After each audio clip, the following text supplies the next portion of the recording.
concurrent meeting for November 6, 2017. It's a concurrent meeting of the Washoe County Board of County Commissioners, Reno City Council, Sparks City Council, and the Truckee Meadows Water Authority. So at this time, Mr. Joel Grace, would you lead us in the Pledge of Allegiance, sir?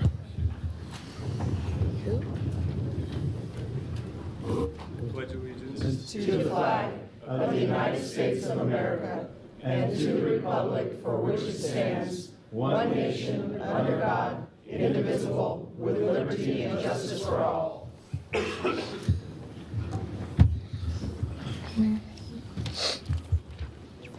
All right. Madam Clerk, can I get a roll call, please, for the County Commissioners? Certainly.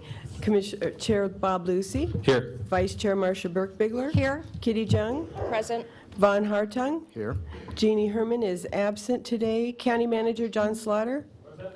Assistant District Attorney Paul Liparelli. Here. I'm Nancy Parent, County Clerk. You have a quorum, Mr. Chair. All right. Madam Mayor. All right. Thank you very much. There you are. Oh, okay, great. City of Reno.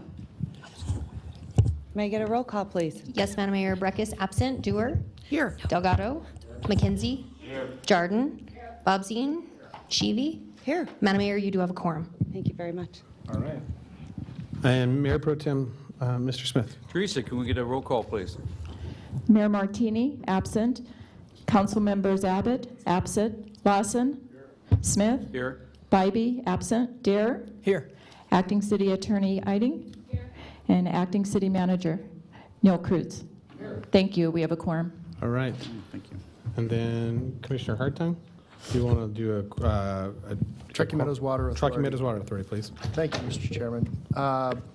Ms. Folsom. Good There morning. you are. Member Ron Smith, Here. Member Naomi Dewar, Here. Member Jenny Breckus, absent. Alternate Christopher Dare, Here. Member Jean Herman, absent. Member Neoma Jardin, Acting Chair Von Hartung. Here. We have a quorum. Thank you very much. All right. At this time this morning, I want to leave, we had, over the weekend, before we get started this morning, there was a massive tragedy, again, another tragedy in Texas. And so I'd like to hold a quick moment of silence, please, a brief moment of silence for the victims that lost their lives in the tragedy.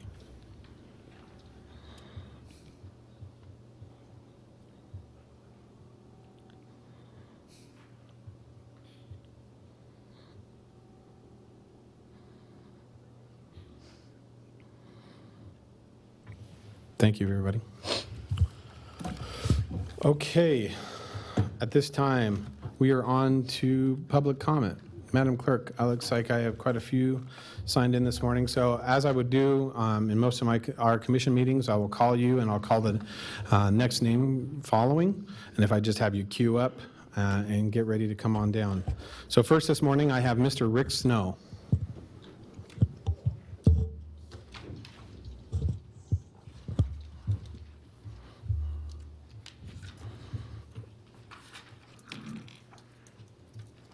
Rick Snow, Washoe Valley. There's a couple of things that come to mind today. We have a situation out in Lemon Valley where builders are coming in and making adjustments to the master plan. The county seen fit to make large lots out there and put all the horse people out there doing their thing. Now they want to bring in high-density people and building to the area, which is going to be a conflict. There's going to be flies, there's going to be odors that aren't acceptable to people out there. And I think the city and the county need to get together when somebody wants to take a piece of property out of the county and put it in the city just for the reason of making an end run on the regulations there. I don't want to go with the county because they're too restrictive, so they go with the city. There needs to be a tie between the lots. It shouldn't be a footstep. There should be an umbilical cord between each piece of ground so that we don't have one piece of property or one subdivision out in the valley that is cut off from the rest in the county while the rest of the property goes to the city. Now, I noticed that on the board up here we have a thing that says our mission statement: provide, sustain, healthy, secure, and safe, secure, and healthy thing. If you're out in Lemon Valley, you'll see that that's not the way it is. Out in front, there's a little sign that says, we say yes, we try not to say no. I think it's time to follow up on your mission statement. When you say it, when you print it, let's follow by. Thank you for your time. Thank you, Mr. Snow. Next, I have Mr. William Stewart, followed by Mr. Wes Griffin. And Mr. Stewart provided a handout, which I'll distribute to the board. Good morning, Mr. Stewart. Good morning, elected officials. Thank you very much for your time. So as I was here last month talking about the Reno Fire Show that's taking place at the Grand Sierra these next 4 days, I know water is a very important topic. Another important topic is public safety. We have gathered 10 Western states to talk about not only medical fire as well as leadership classes. Those classes will be taking place at the Grand Sierra over the next 4 days. Everything from medical marijuana to active shooters. Commissioner, I echo your sentiments as far as those people in the church. We can't open the paper these days without having some type of tragedy. So one of the best things that we can do is do what? Is to work collaboratively with other local municipalities as well as state and local government to provide for the future for not only our safety but our children's safety, because what is the definition of society is hopefully leaving it better for our children from what we have right now. If we can continue to work together, not only at the local level but the state level, we can bring those resources together. We're coming up on the anniversary of a very historic fire in the Collin Ranch area. We had resources from all over the state as well as other states. So working together is the best way to plan for the future, because we know, just as surely as the winds blow in Nevada, that those events will happen again. I appreciate your time. I appreciate the work you're doing, and hopefully I can see you guys down at the Grand Sierra over the next 4 days. And if you need any flyers, I'll leave the rest of them here. Thank you very much for your time. God bless. Thank you, Mr. Stewart. Next, Mr. Wes Griffin, followed by Mrs. Liz Griffin.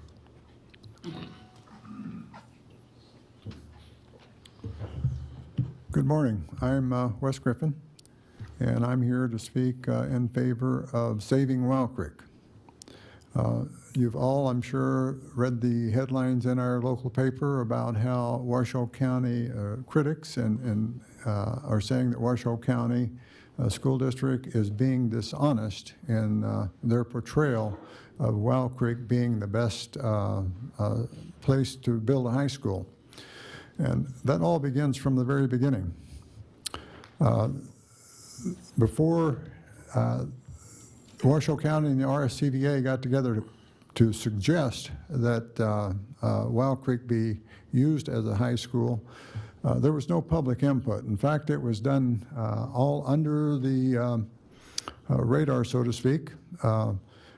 People on the RSCVA board were not even aware of what was going on. There was some mention that there were signs put out in our area, but nobody in our group, and I heard of nobody that also saw any public notice of this. When we heard that this was being planned and discovered that they had not even done their homework, they had not even done any investigation of any other sites, and this is stated publicly by them when they said there was no Plan B. Well, can you imagine spending $200, $300, $400 million without even considering an alternate plan? It's ludicrous, ludicrous. And once that was brought out that there was no Plan B, then suddenly we come up with a Plan B. And not only is there a Plan B, there's 9 other plans. There's all kinds of problems with that report. Number one, they still did not allow any public input. The people that did the report have a vested interest in agreeing with the Washoe County School District, and part of the people were employees of the Washoe County School District. So what would we expect from that kind of report? In the report, there's obvious flaws. They talk about concerns about their Plan A, and they say one of the concerns is that it's already spoken for. Well, it doesn't take 60 to 70 acres for a fitness center or a soccer field. The other thing, too, is they say there's some concern in one newspaper article said there's concern about children negotiating the hills up there. Well, guess what? There's already a high school up there, and children are already doing it. They talk about problems being with the terrain up there. So the first 2 sites that they say there's a problem with terrain, and then the third site, the terrain is similar, but they like the site. So the report is flawed. So I would encourage everybody to really look at this very closely. Thank you very much. Thank you, Mr. Griffin. Next, I have Miss Liz Griffin, followed by Mr. John Hesse.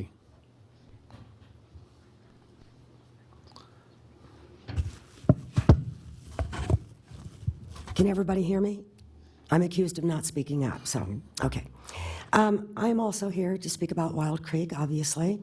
Let me say, first of all, I'm not a golfer. I don't golf. If you saw me trying to golf, it would bring tears to your eyes. So this is not golf. This is not about golf. This is about open spaces. This is about limited green space that we have available in the city of Sparks. It's about proper utilization of taxpayer funds. And we have spoken many, many times about the lack of transparency with regard to the Washoe County School District and I believe, lack of accountability for the cost overruns that have suddenly surfaced, which to me is probably the tip of the iceberg. What more is to come? You and I both know as consumers, if we decided as a family that we needed a new car, we'd go out, we'd check out the very best possibilities, we would match it to our budget, okay? And if we're wise consumers, we would make our decision based upon that. We have X amount of funds to spend. If then we go to purchase the car and we find out that the cost has come up by 50%, what will we do? Recklessly say, oh, well, we don't have it in our budget, but we're going to buy it anyway? Or would we start looking at alternatives? I believe that the Washoe County School District needs to do exactly that. I think that the cost overruns that we're aware of so far are shocking. I'm not sure that I believe in the reasons for it. So thank you for allowing me to speak. Thank you, Ms. Griffin. Next, I have Mr. John Hesse, followed by Ms. Darlene Hesse.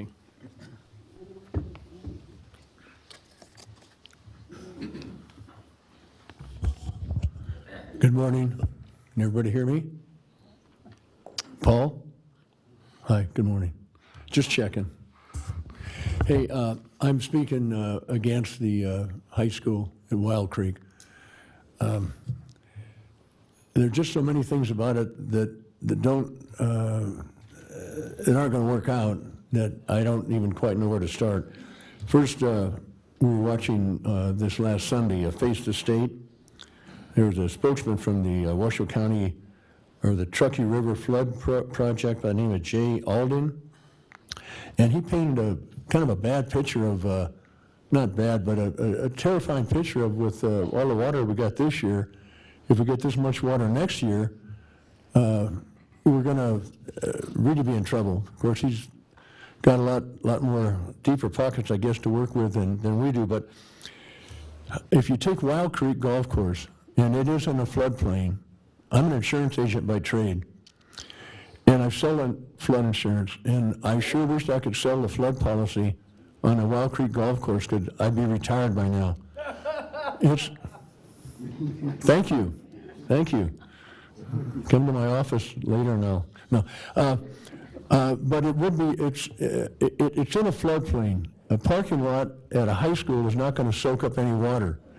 And I would think that you could probably remedy any of this stuff if you had enough money. Well, the school district is spending a lot of money, or wants to spend a lot of money on this particular high school. And they've got a lot of their schools to build also. So if they run over budget on this school, what happens to the other schools? Do they come to the public again and say, we need some more money? We're in Hawk now, but we need some more money. I don't know. It's just hard for me to fathom, as a father and a grandfather, that we're kind of putting this kind of a budget constraint on these kids. I mean, I guess the government can spend money that they don't have. I can't spend it in my insurance office, I know that. Anyway, I just can't hardly believe that the flood control isn't going to be more of an issue. I mean, we have traffic, and it took me half an hour to get here. I live next to Wild Creek. It took me half an hour to get here, and I'm glad I started early. And the people that were with me, they were running a little bit late too. But anyway, you folks got a big project to do, but I hope that you would consider thinking that maybe we keep this as a golf course. Maybe a private entity could go ahead and run it, similar to Sierra Sage, because the overrun on this project is going to be just more than we can stand. Thank you for listening. I'm going to go to work now, so have a good day, all of you. Thank you, Mr. Hesse. Next, I have Miss Darlene Hesse, followed by Miss Tammy Holt Still. Okay, bye. Good morning, everyone. I'm here again for Wild Creek Golf Course. And not only just for the people, I'm here for the animals, the wildlife. It's a beautiful area. I believe all the knowledge that I have heard about this project will be a $1 billion boondoggle. And honest to God, I really believe there will not be enough money to build other schools on the count of this project. Now, this was entered on the ballot as the Wild Creek area. You did not have the Wild Creek Golf Course. The people were very misled, and I think if it was put in their Wild Creek Golf Course, as much as I see everybody playing there now, it seems to me that right now they're playing over there more than I've seen for the year, and supposedly there's nothing on the calendar. So it's just unbelievable. I'm for schools, I'm for education, but I'm not for stupidity. And I think that this is really a very stupid thing to be doing. And I think all you people are wonderful people out there, but sometimes I wonder if you're really in reality with the rest of the people who live there. You know, I've lived there for 40 years. It is just a gorgeous area to tear apart. $30 million, take down a $30 million project, the only one that could bring some money for Washoe County. If that wasn't run by Washoe County or the RSCVA, and it was run by a private entity, I believe that golf course could really bring Sparks and Reno and Washoe County a lot of money and help with the schools and the cost of everything. But just to keep on spending all this money and not to have any Mr. Eckhart coming to a meeting at the RSCVA and Mr. Caroselli saying, how much is this going to cost? Do you have anything, a proof? Can you show us? You expect us to go along with you? I'm in limbo. Well, we are in limbo also. We hardly know anymore, except we know all the different problems with that golf course. It's a floodplain, and in Houston they have a floodplain. Our dams are all full, and then when we have a floodplain, and we have blacktop all over there for the schools, and those schools are put out of commission for 2 or 3 months, that's going to be a terrible sight. And all you people are going to be responsible for doing this. This is a lovely area. Don't do this. I'm begging you people. This needs to be a park, if anything. Don't put a school in this area that will cost a fortune for the taxpayers. We've already paid $30 million for it. Well, thank you very much. I hope that some of this helps your thoughts. Thank you, Ms. Hesse. Next, I have Miss Tammy Holt Still, followed by Miss Victoria Edmondson.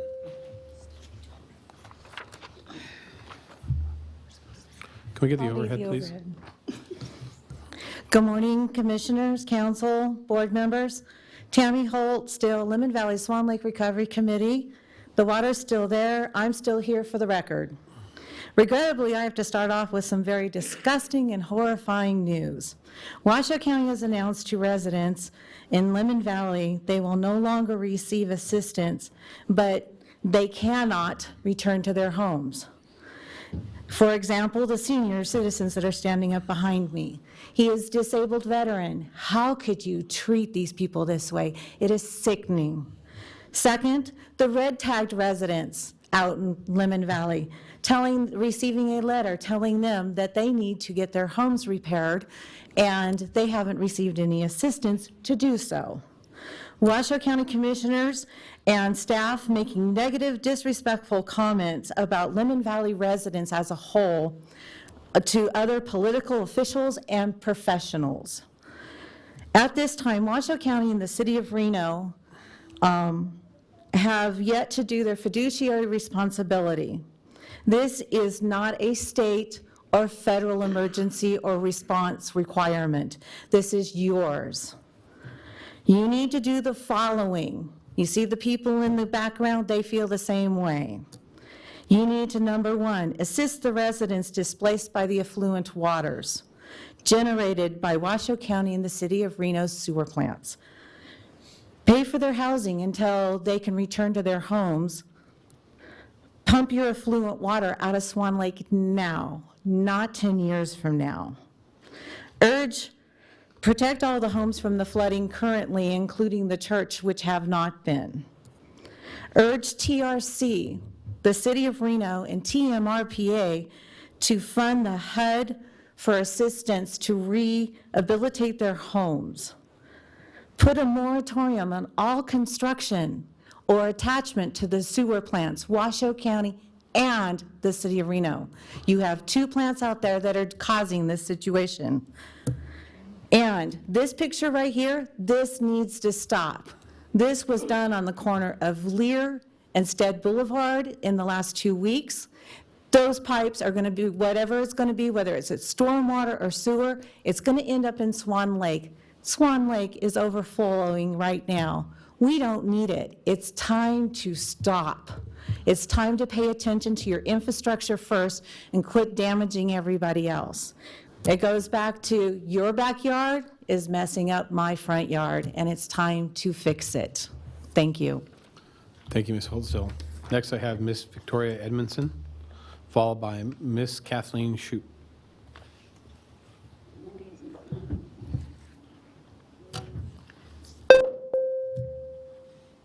Good morning. Good morning. I am here to comment on what's going on in Cold Springs. The White Lake Playa is full. If you don't believe me, go out there and look.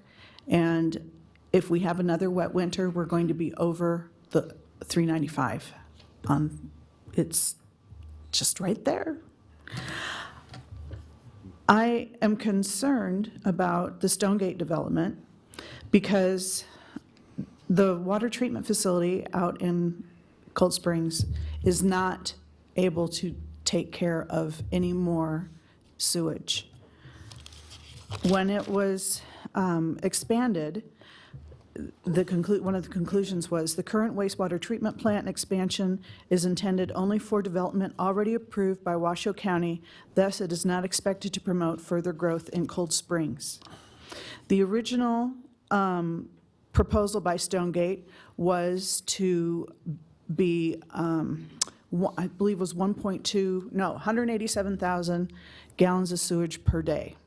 Well, when they expanded the proposal to include the piece of land just directly east of the White Lake Playa, which is also part of the parcel they purchased, the amount of effluent waste generated per day jumped to 4.2 million gallons per day. The current treatment center there is able to treat 1.2 gallons per day. So the 4.2 million is 3.5 times the maximum amount that this water treatment there is able to handle. Now, in case you're wondering what 4.2 million gallons of sewage a day looks like, the White Lake Playa holds 2,500 acre feet. So 4.2 million gallons of sewage a day would be the equivalent of filling the playa every 6 months with sewage. I also question what is going on because they projected in 2017 that the current wastewater treatment would have reached within 15 feet of the top of the aquifer under the playa.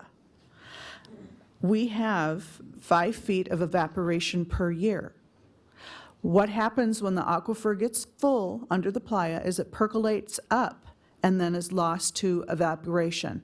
We're full. We just had a very dry, hot summer.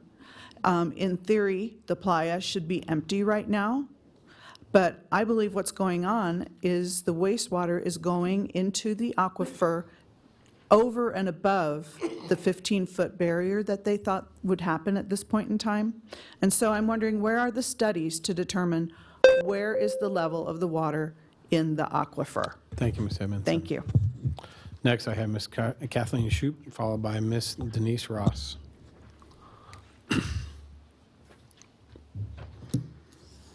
Hello, I'm Kathleen Shupp, and I'm fortunate enough to have a home that's just to the east of the Wild Creek Golf Course, and I do love that open space very much. It needs to stay a public golf course or an open space.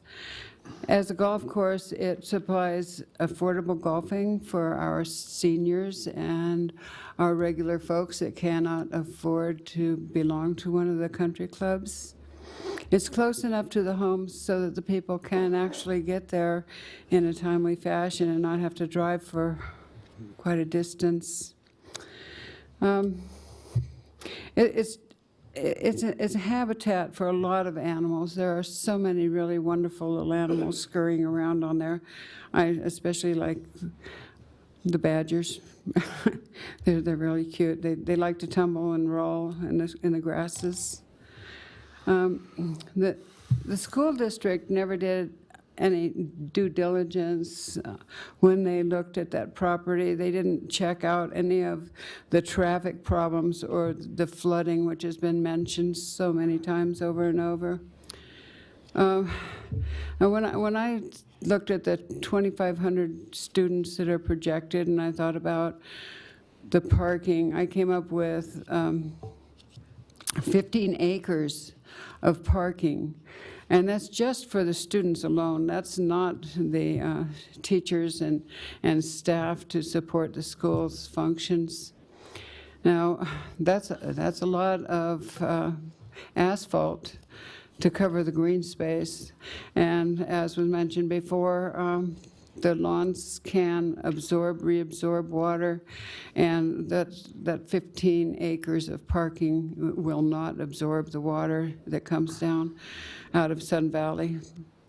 I thank you all for listening to me. Bye. Thank you, Ms. Shoup. Next, I have Ms. Denise Ross, followed by Ms. Cindy McCavitt Perkins. And Ms. Ross provided me with a folder of documentation. There's only one copy. If you'd like, I can pass it Just have around, it or I'll entered- just put it entered on the into record. please. Thank you. Denise Ross, Lemon Valley Flood Relief and Assistance. I'd like to say thank you to all of you here today representing the various entities of our local government. This is very important. If you haven't seen it, each of you should seriously watch the movie An Inconvenient Truth, Truth to Power, by our 45th President, Al Gore. Right now, you can get it from Charter on demand. It's about global warming and its shocking effects, like those effects that caused us to gasp at the shock of our neighbors in Napa Valley and the horrific fires that we could never imagine could or would happen, like effects that caused the unimaginable flooding in our local areas this past year. Please try to follow this with me. From the Bureau of Reclamation, an acre-foot supplies enough water for a family of 4 for 1 year, which equals 8,000 homes having 4 members.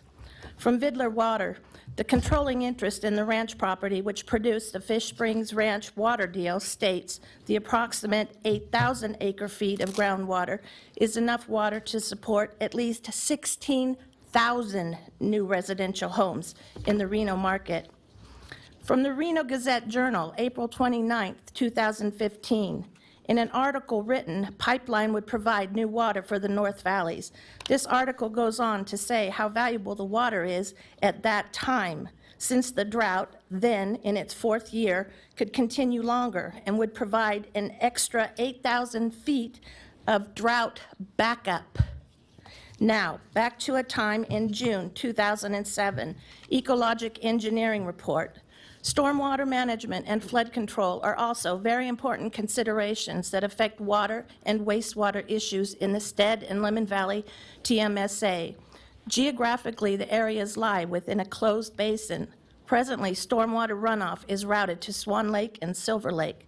Since there is very little percolation from these playa lakes, the water persists for several months or seasons until it evaporates. Recent planning work indicates that more severe flooding may occur. Furthermore, additional runoff resulting from development in the Swan Lake watershed will need to be mitigated to prevent an increase in flood elevation.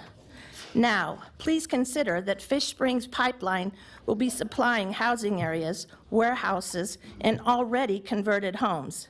Consider effects from global warming and Nevada's history of drought and flash flooding. Consider the engineering reports warning of stormwater and wastewater issues that result in additional runoff from the development. Ask yourself, where is this 8,000 acre-feet of water being pumped in from Fish Springs that may one day go dry going to end up? Swan Lake and Silver Lake. You are all on record as being in attendance for this wake-up call. I'm giving the reports to the clerk for your review. Thank you. Next, we have Miss Cindy McCavitt Perkins, and followed by Mr. Danny Turkanian.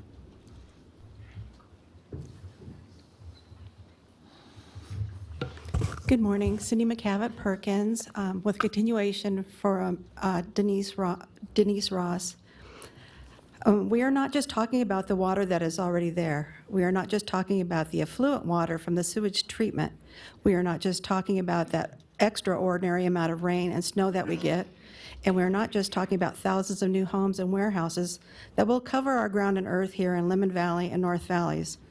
But it is all of this combined that will very likely have irreversible and unmanageable, unattended consequences. On the other end of the spectrum, what if the global warming causes even more drought? It is inevitable.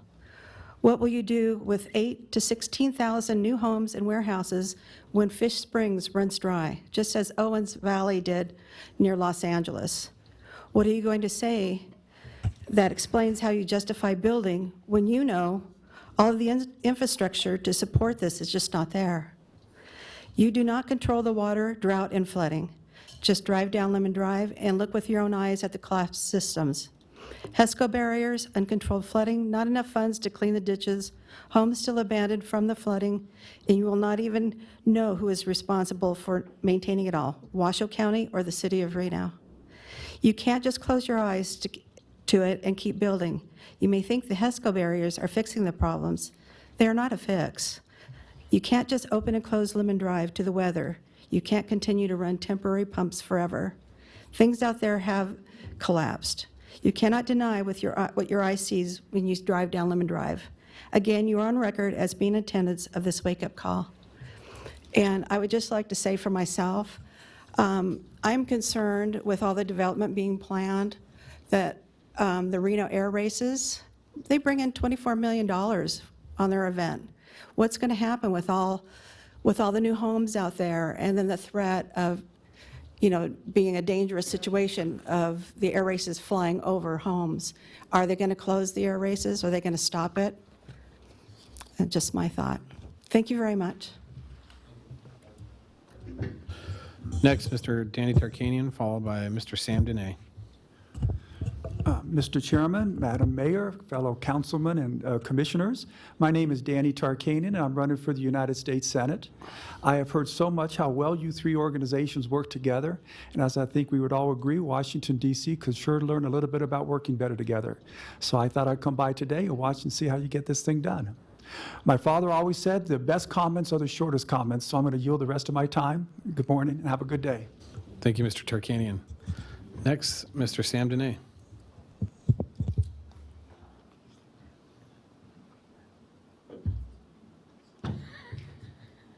Oops, excuse me.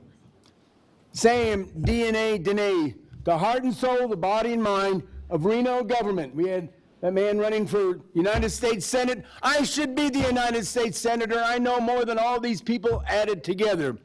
And a nice smiley face over there. And I'm the most humble person in this community because if people knew what I have to go through and still maintain my little bit of sanity I still have, they would probably go crazy.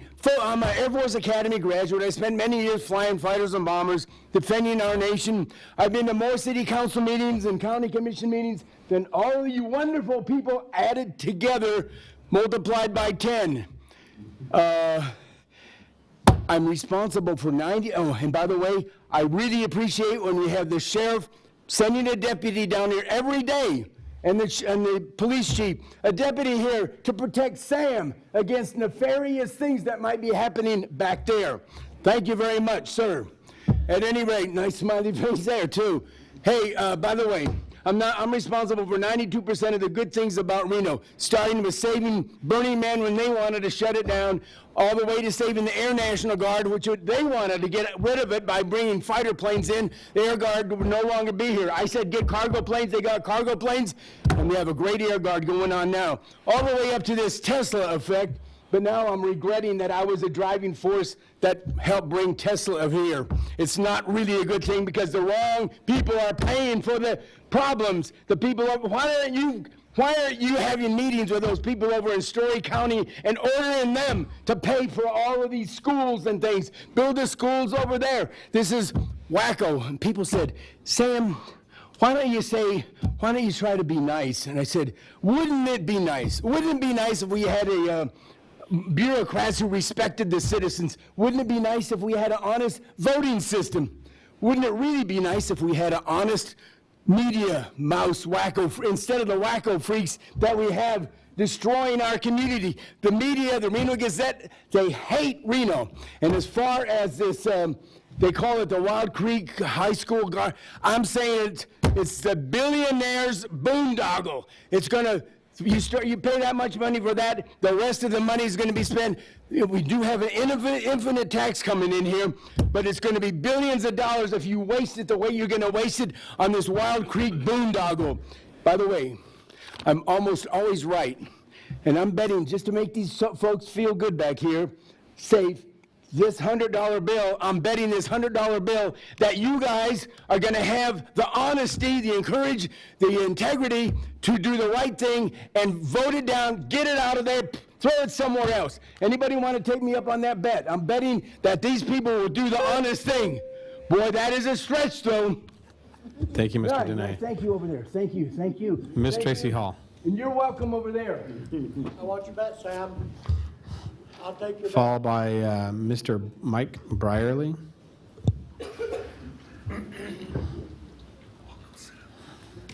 Hi, Tracy Hall for the record. I'm sure several of you recognize me by now. I haven't had the privilege to talk to City of Sparks or the Water Authority, but I say that every time I'm up here, was a resident of Lemon Valley. My 10 acres still, a lot of water on it. Can't move home, but yet I was called by Washoe County Social Services last week telling me they have good news and bad news. I said, okay, just give me it. I don't want to meet with you. Just tell me what's going on. They said, your housing is no longer going to be paid for, but I can't go home.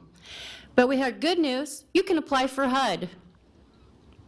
How's that good news to me and to my husband? My husband works so hard to provide for my family to live a comfortable lifestyle. Yeah, we don't live in a rich neighborhood, but where we lived was ours. We were comfortable, and it was ours. It was our home, our four walls. Still can't go home to our four walls. Husband's still working as hard as he was 8 months ago. We've never asked for handouts from the county, the state, the city. So why should we have to now when the county and the city are the reason we're homeless? I ask you that. It's not fair. Why should we apply for HUD just to pay, probably kicked again while we're down?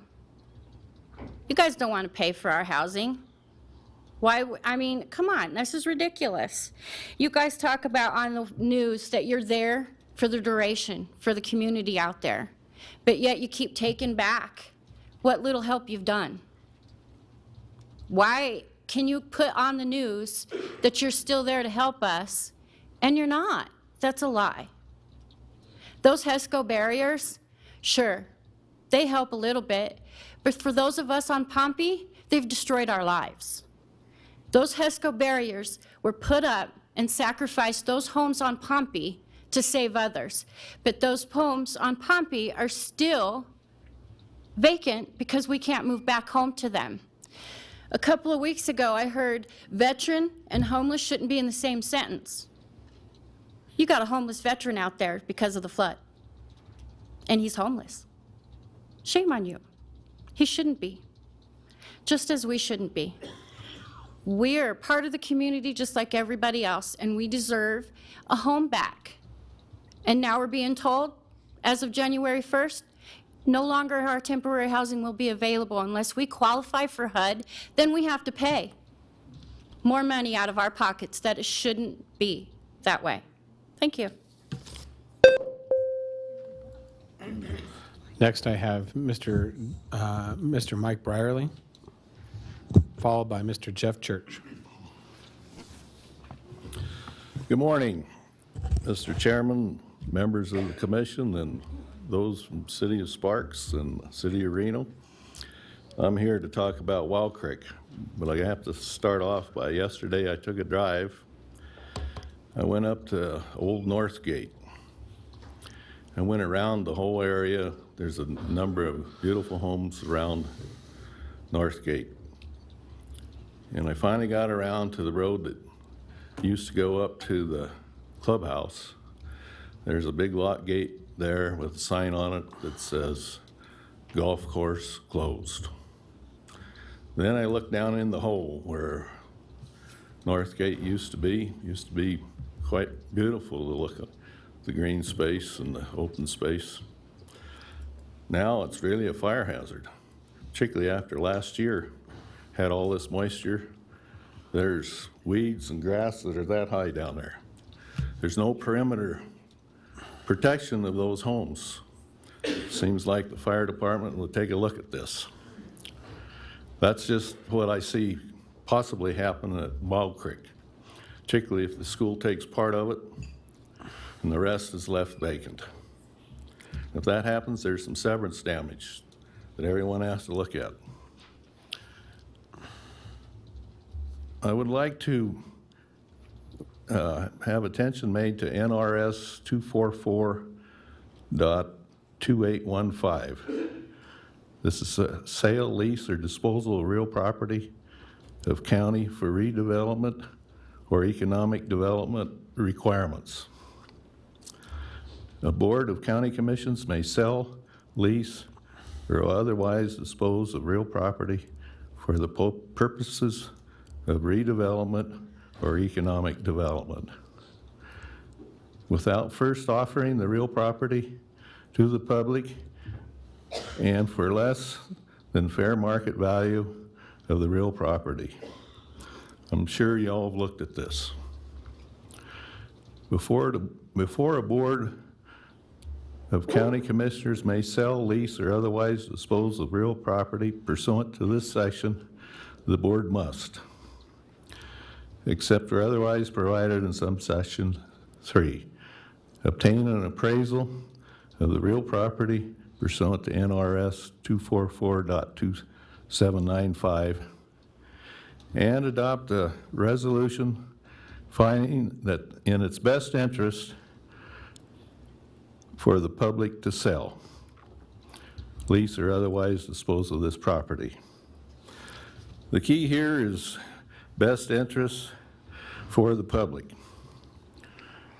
And if there is a movement towards this, and you have to have a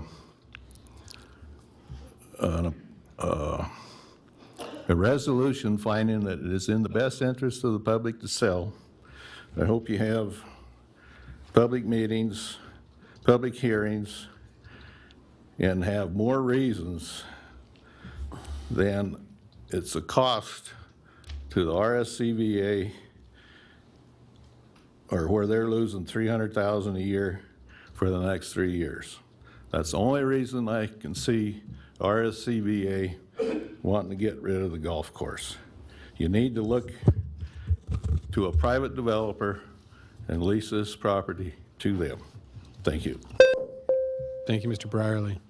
Next, I have Mr. Jeff Church, followed by Miss Darla Lee. And Mr. Church provided me with a handout, which I'll distribute to the board. Thank you. Good morning, folks. Good to see you all. I am Jeff Church. I run a website, renotaxrevolt.com. That's renotaxrevolt.com. In your handout, I just selected 5 issues that are tax-related that I wanted to talk about if I have time in my 3 minutes. And I am a watchdog, not over government, but over the government dysfunction and misspending. And I have some good news. When you wake up in the morning and you read the paper, there's great news. The heat is off you folks because Washoe County School District is so dysfunctional that the Reno Gazette has finally picked up on it. And as they quoted, one of the quotes was that they are dishonest. Building costs sky high, dysfunction, graduation rates, lies about that. Yeah, the graduation rates are up, but they're not testing. And 90% of the students fail the ACT in order to get into college. So who cares if you give the diplomas out like candy if the 90% can't even go to junior college? Building costs. When they wanted to put it on the ballot, they gave us one figure. When WC1 made the ballot, the figure went up. Now, the figure went up again 50 to 300% for building schools. And some of you were on those committees. I mean, I'm not going to mention the individual by name, but is he a liar or is he just so grossly incompetent that he has got those figures so screwed up? I want to move on to sales tax. Because of WC1, I believe, sales tax in Washoe County is sluggish, 5.3% year to date. The other nearby counties are booming.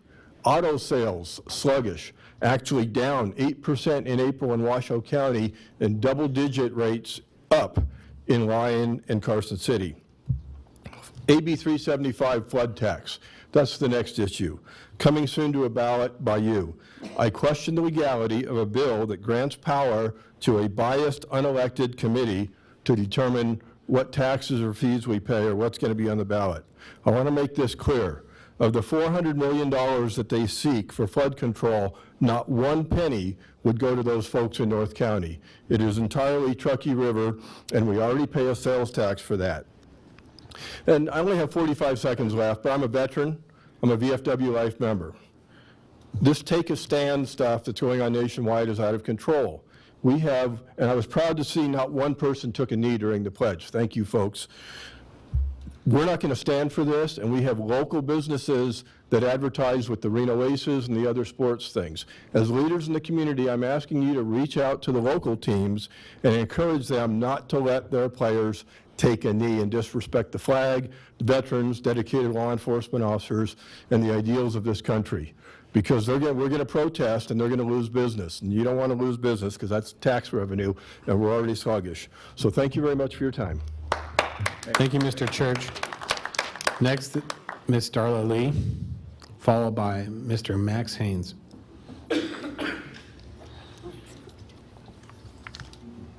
Good morning. My name is Darla Lee, for the record. I'm happy to address each of you at this concurrent meeting about the Wild Creek High School proposal, because it was at such a meeting last May that the intention to build was voted on and approved.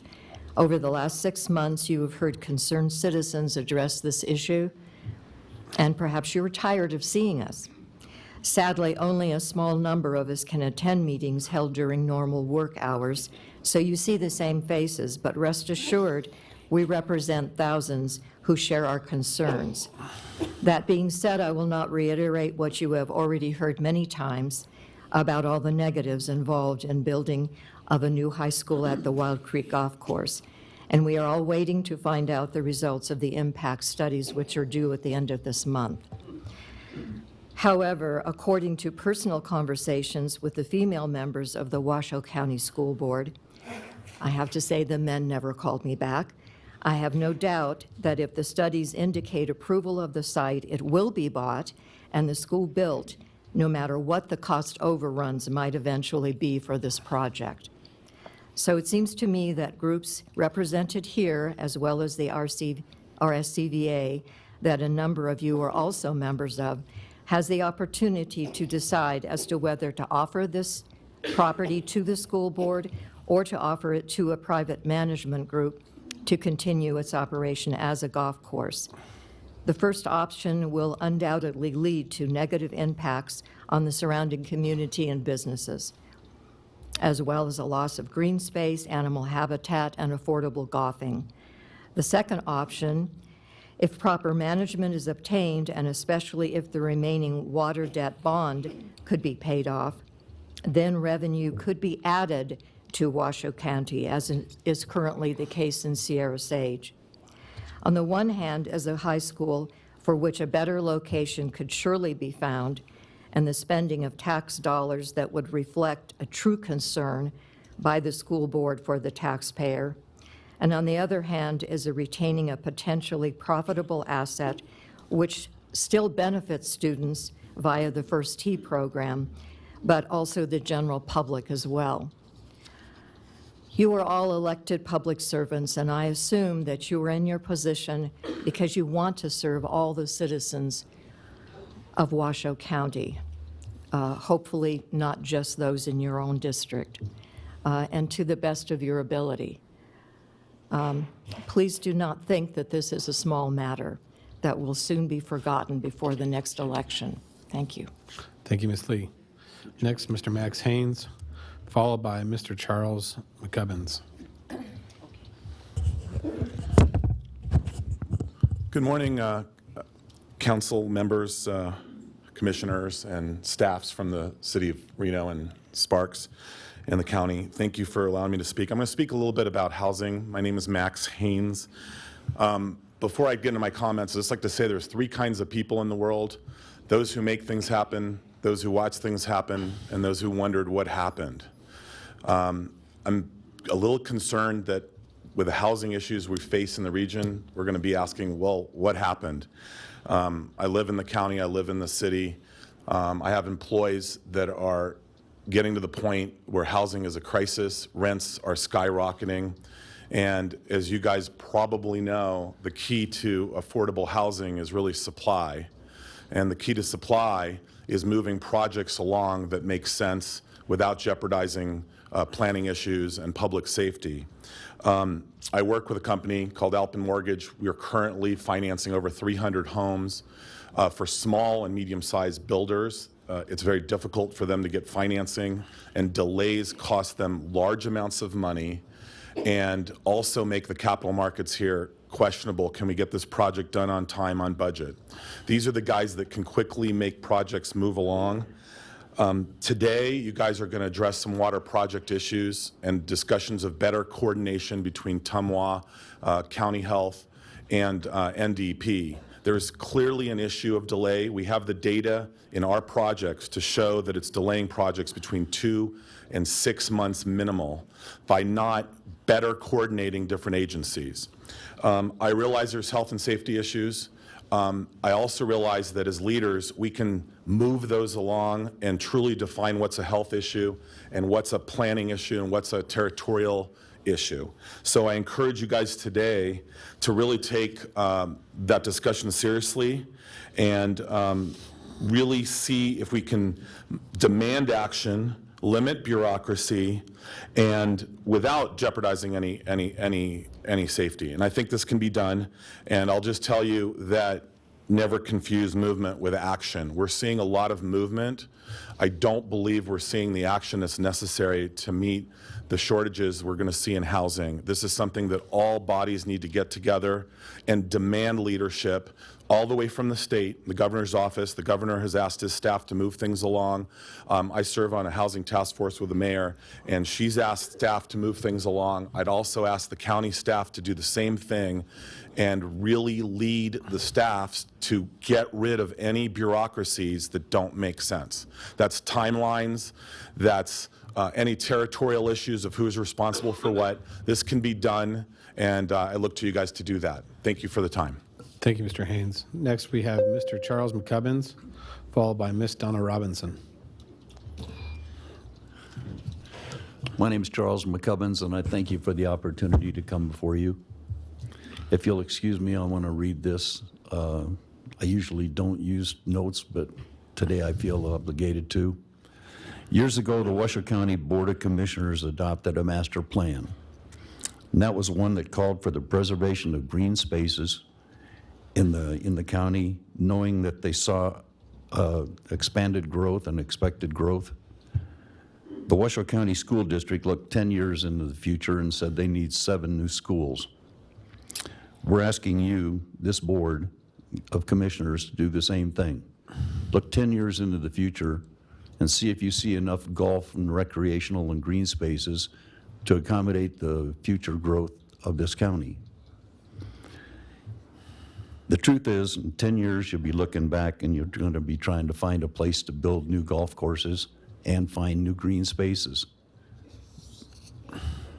The Washoe County School District says that they will, well,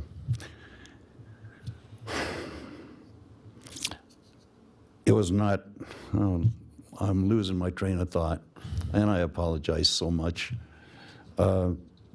We want you, the NRS says that we want to preserve green spaces and recreational uses for this county. You need, and it was to preserve the beautiful property and the recreation use of its citizens, and doing just that. You'll not find another 212 acres more beautiful than this place is for the people that drive by and see it every day. And for those of us that want affordable golf, there's 27 holes there. You can't replace that 27 holes, no matter what you do. And in the next 10 years, you'll be looking back and you'll say, where are we going to expand? Who's going to develop this area? Where are we going to do it? You have the opportunity right now to go ahead and preserve this property, keep it the way it is. On December 12th, you have a big decision to make. And you have time to make and change your thoughts so that you can direct the school district to find a suitable location in Sun Valley where that school is needed. It's not needed here. It's needed in Sun Valley. That's where the expected growth is going to be. There's time for you to make that decision. If you've not made up your mind, or if you're teetering, think about the people that are going to be coming here. And 10 years in advance, you can do the right thing. And we call upon you to save Wild Creek, preserve it, and thank you for your time. Hopefully you have great judgment in the future. Thank you. Thank you, Mr. McCubbins. Next, I have Ms. Donna Robinson.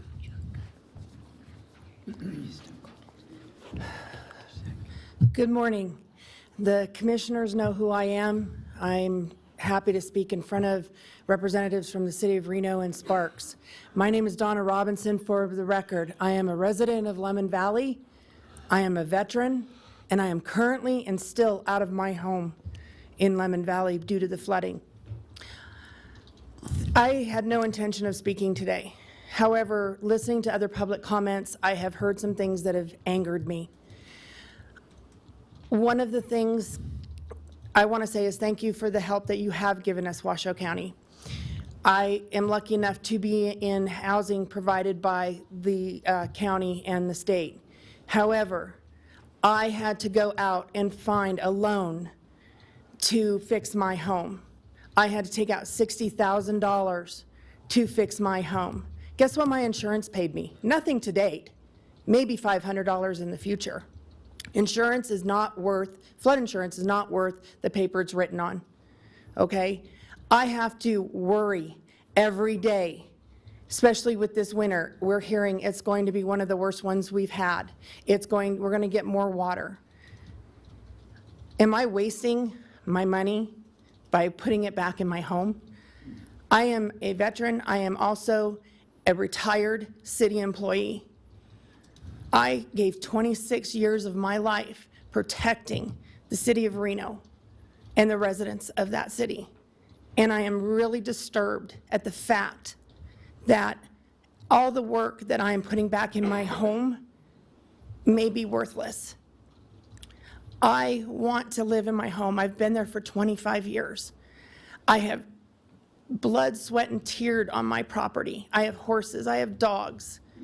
My son was raised there. And I may lose my home again if the flooding happens again. I need something done. The residents out there need something done. Not in the future. Not let's wait and see what's going to happen. We need something done now. Put up a barrier, put up a pump house, do something. Show the residents out there you care. We put you in office, Commissioner. We need help. We are tired. and we are stressed. And my health has been the shittiest it's ever been this past year. We need the cities and the county to find real solutions to the flooding issues, not let's wait and see. Well, maybe we can do this, maybe we can do that. Well, no, we're gonna wait. We're gonna start talking about it 9 months after the fact. I have been out of my house since March. What would you do if you were out of your house for the last several months? Thank you. Thank you, Ms. Robinson. Okay, seeing no further public comment this morning, what I'll do is I'll bring it back to the board at this time. This time we are on to agenda number 5. So we're at the approval of the agenda this morning. I want to make a quick note on the county commission's agenda on page 2. There was an incorrect date at the very top, dated February 6th. It's not the February 6th. It is currently for, obviously, November 6th, 2017. So that was a typo on our behalf. But other than that, looking for approval from the County Commission. Second. I have a motion by Commissioner Jung, second by Commissioner Burkbigler. All those in favor signify by saying aye. Aye. Aye. All those opposed? Motion carries. Madam Mayor. All right, thank you very much. Now you get approval of the agenda from the City of Reno. I have a motion, I have a second. All those in favor say aye. Aye. All those opposed? Motion carries. Looking to accept the agenda item for the City of Sparks? So moved. We have a motion and a second. Any further discussion? All in favor say aye. Aye. Opposed? Passes unanimously. Thank you. Great. All right, at this time, we are on to our presentation. Truckee Meadows Water Authority, Mr. Oh, I'm sorry. Thank you, Commissioner Hartung. Commissioner Hartung. Members of the Truckee Meadows Water Authority, I need a motion or any changes to the agenda. Second. I have a motion by Councilman Jordan, second by Councilman Dewar. Any discussion? Seeing none, all those in favor? Aye. Aye. Any opposed? Motion carries unanimously. Mr. Chairman. Thank you.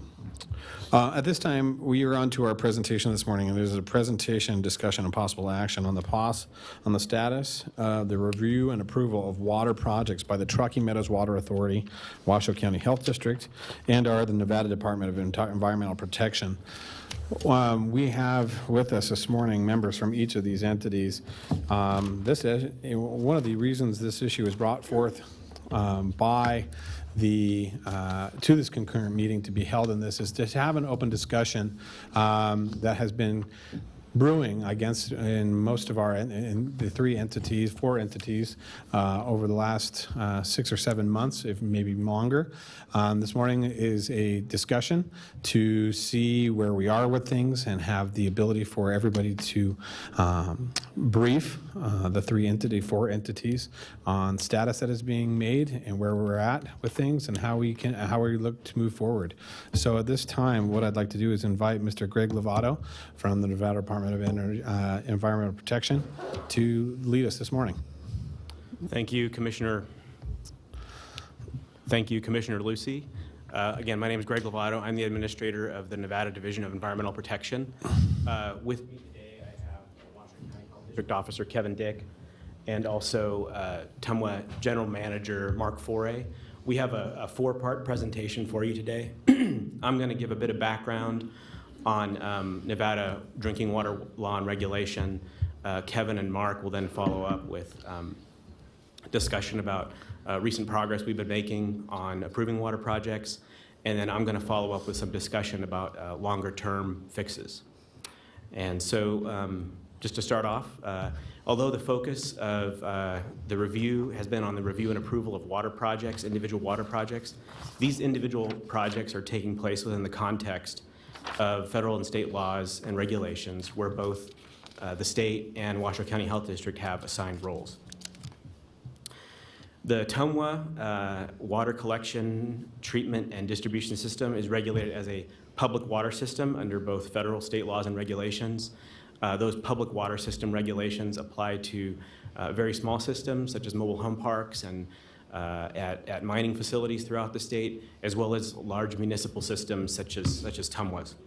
Tumwa's system is issued a permit as a public water system by the state of Nevada. The system is subject to both federal Safe Drinking Water Act and Nevada Public Water System Law. Since the late 1970s, first the Nevada State Health Division, and then starting in 2005, the Nevada Division of Environmental Protection have a specific role in meeting requirements to maintain what's called primacy enforcement responsibility under the Federal Safe Drinking Water Act. This allows permitting and enforcement to be handled more efficiently at the state and local rather than at the federal level. As part of our delegation from the US EPA, NDEP is required to assure that design and construction of substantially modified public water system facilities are capable of compliance with state regulations. The term substantially modified is not specifically defined in the Safe Drinking Water Act. The way that NDEP interprets that term is both magnitude and potential for public health impact. That's how we interpret the term substantial. Additionally, the Washoe County Health District is assigned a role by state laws and regulations to review and approve initial construction and any renovation, modification, or expansion of the water system. State law requires Washoe County Health District approval of substantial addition and alterations. But again, the term substantial is not further defined in the statutes. NDEP's role in water projects is to provide technical assistance and at times direction to Washoe County Health District to ensure that oversight and regulatory determinations comply with state regulations and federal delegation requirements.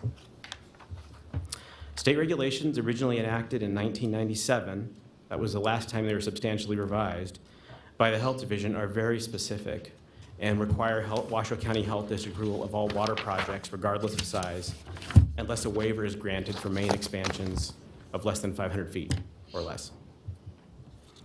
So just a couple of takeaways from this background before I turn it over to Kevin. The Safe Drinking Water Act delegation requires NDEP to assure compliance with state regulations. Both the state and Washoe County Health District have a role in approval of water projects under federal and state laws. The state regulations enacted in '97 are very specific and require approval of all water projects. But at the same time, we will be discussing and clarifying what is under the umbrella of a water project, keeping in mind the potential for both public health impacts as well as the size of the modification. And with that, I'll turn it over to Kevin to talk about some of the recent developments. Thank you. Good morning, Kevin Dick, District Health Officer for the Washoe County Health District. I appreciate the opportunity to be here today. Mr. Lovato just explained to you that the Nevada Administrative Code requirements have been around since 1997. So I want to take a few minutes to explain then why we had these problems that happened earlier this year. The state of Nevada became aware that the review process that we had at the Health District for water projects was not in conformance with the NAC requirements. And so we received direction from NDEP and EPA to work to modify our review process to do a better job of ensuring that the NAC requirements were being met. Also, since January of 2016, we had the Tumwa being expanded to consolidate under them Washoe County Water Resources and the South Truckee Meadows General Improvement District. So we had several different components of a water system that were now coming under Tumwa and also then subject to Tumwa's own design standards for their construction. We received a waiver request from Tumwa to expand the waiver that they had for the 500 linear feet of main to that new service area. Because of the high number of plans that we were getting through Tumwa that required revisions, because of, and I attribute this to our changes in our application of NAC to conform better with the regulations, but also now that these plans were supposed to include all of the Tumwa design standards. Because of that high rate of revisions that we were requiring, we did not grant that waiver and pulled the waiver from Tumwa at that time. As you know, we were also experiencing during this time period a large uptick in economic development activity with more plan submittals coming in than we'd seen over the previous few years. The Health District did not do a good job in communicating the changes that were occurring on the plan review process to the development community. And as a result, the way that people became aware that we were changing what we were doing with our plan review was because they had a plan that was submitted, that was in process, and now they were getting a comment back on it that it needed to be corrected because of the NAC requirements. This caused a disruption in the process of the review for these plans and delays. And we heard about this from concerns that were expressed from developers and engineers and others. We had several meetings this spring to hear those concerns, some of them quite heated in the discussions. And from that, we began working together at the director level between the Health District, NDEP, and TUMWA to address these issues. I'd like to draw your attention to attachment 2 in the, attachment 3 in the handout, the TUMWA Washoe County Health District Water Project Review Periods. And this table illustrates the situation that we had during fiscal year 17 with the review periods for water projects and the situation that we have today where we have much decreased times. To explain to you how the process works for these water projects that are coming through TUMWA, TUMWA ultimately is accepting the water distribution system that's constructed as development activity occurs. And so TUMWA, one, needs to ensure that they have the available water rights to provide that water service. They need to assess that they have adequate capacity to provide that service. And that capacity determination can affect what the engineering design is as far as the sizing of the pipes that are used to provide that distribution. So TUMWA has the first role of review in working on a water project submittal to ensure that it meets their standards and that they'll be able to accept and operate that system once it comes through. The TUMWA review times are shown there under commercial service, main extension, and subdivisions. And you can see that during FY17 for a subdivision that ran up to 26 days. I'm actually on the table. Okay, good. Once TUMWA then completes their review and provides comments for revisions, those go back to the design engineering firm, and they then revise the plans based on the comments that they receive from TUMWA. And you can see that during FY17, those revision periods from those comments going out back to the engineer, to the plans being revised, coming through TUMWA back to the Health District, range from 41 to 76 days. So then the plans come to the Health District for our review. And the time frame during 17 was 18 days for the Health District review of, on average, for water projects, and then 20 days for if we had comments for the design engineers to provide those revisions back to the Health District. If you look at FY18, you can see that these periods have been reduced from 26 to 22 days for TUMWA for a subdivision, from 76 days to 18 days for the design engineer revisions, from 18 days to 12 days for the Health District review, and from 20 days to 12 days for the engineering design review. And these changes, I think, result not only from some of the work that we've done to be able to expedite the plan review and clarify some issues, but also from the communication and a better understanding from the engineering design community of the NAC requirements and the way the plans need to be put together for approval through our process.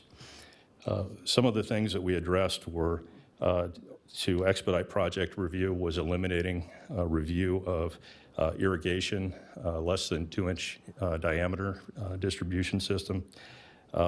We clarified requirements for fire hydrants and how those need to be addressed.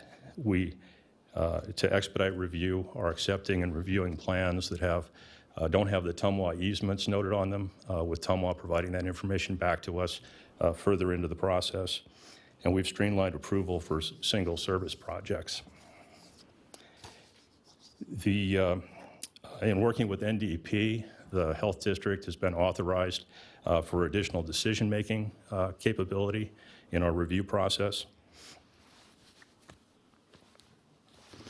And we also have improved the comments that we're providing on plans to provide specific review comments with examples. We've worked much more closely between Tumwa and the Health District staff on the review, which has improved the communication, I think has assisted us in having plans now coming through Tumwa's process that are more readily able for us to approve and move through the process. And we also, through the meetings at the director level, have set up a management review for issue resolution. So if we have situations where Tumwa and the Health District are looking at the regulations differently and we have a conflict, we immediately elevate those and work on those at the director level to resolve those. I wanted to also call your attention to the attachment to the submittal flow, because I explained to you how the review process works, in which first the developer needs to work with Tumwa to design a system that Tumwa can then take over operation of. So you've got the Tumwa design review, sequential then with the Health District review. And what we've found is that we have a number of projects where the civil plans are put together and the developer then goes to one of the jurisdictions and submits those plans for a building permit at the building counter, and the clock starts ticking for review of those plans. But they may not have already begun work with Tumwa, and so when that plan, civil plans, come through the building department and are provided to the Health District, we don't have a water project that we can review that goes along with those plans. So we basically are stuck waiting until the project goes through the Tumwa process and the plans are suitable for Tumwa to then submit to the Health District. And so that's the current submittal flow process that you see, where there's a problem with a critical path there as far as people not working with Tumwa earlier in the process to get that review going on these projects. And so we've been trying to communicate as well to the development community the page 2 view of the ideal submittal flow, where in the development process, they're working with Tumwa earlier in the process so that they can initiate that work that needs to occur with Tumwa, get those plans reviewed through Tumwa so that as they're going and applying for building permits, they're further into the project and we can have a water project that we can review and move things along. I also mentioned that we had pulled the Tumwa waiver because of issues that we were having with plans that needed revisions coming from Tumwa. And we're currently talking with Tumwa and with NDEP about providing that waiver back. I think we've seen a great improvement in the plans and what we're able to review to. And I think we've improved the disconnect that I believe was going on between our two agencies by the communication that we've done in trying to work through these issues and resolve the problems. So we're working to move that further into the further along in the process and get that waiver reinstated. So with that, I'd like to turn it over to Mark Forey to provide his assessment of where we're at from Tumwa's perspective. Thank you, Mr. Dick. Mr. Forey.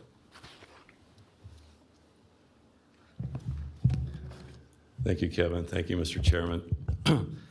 Happy to be here today. Mark Forey, for the record, with Tumwa.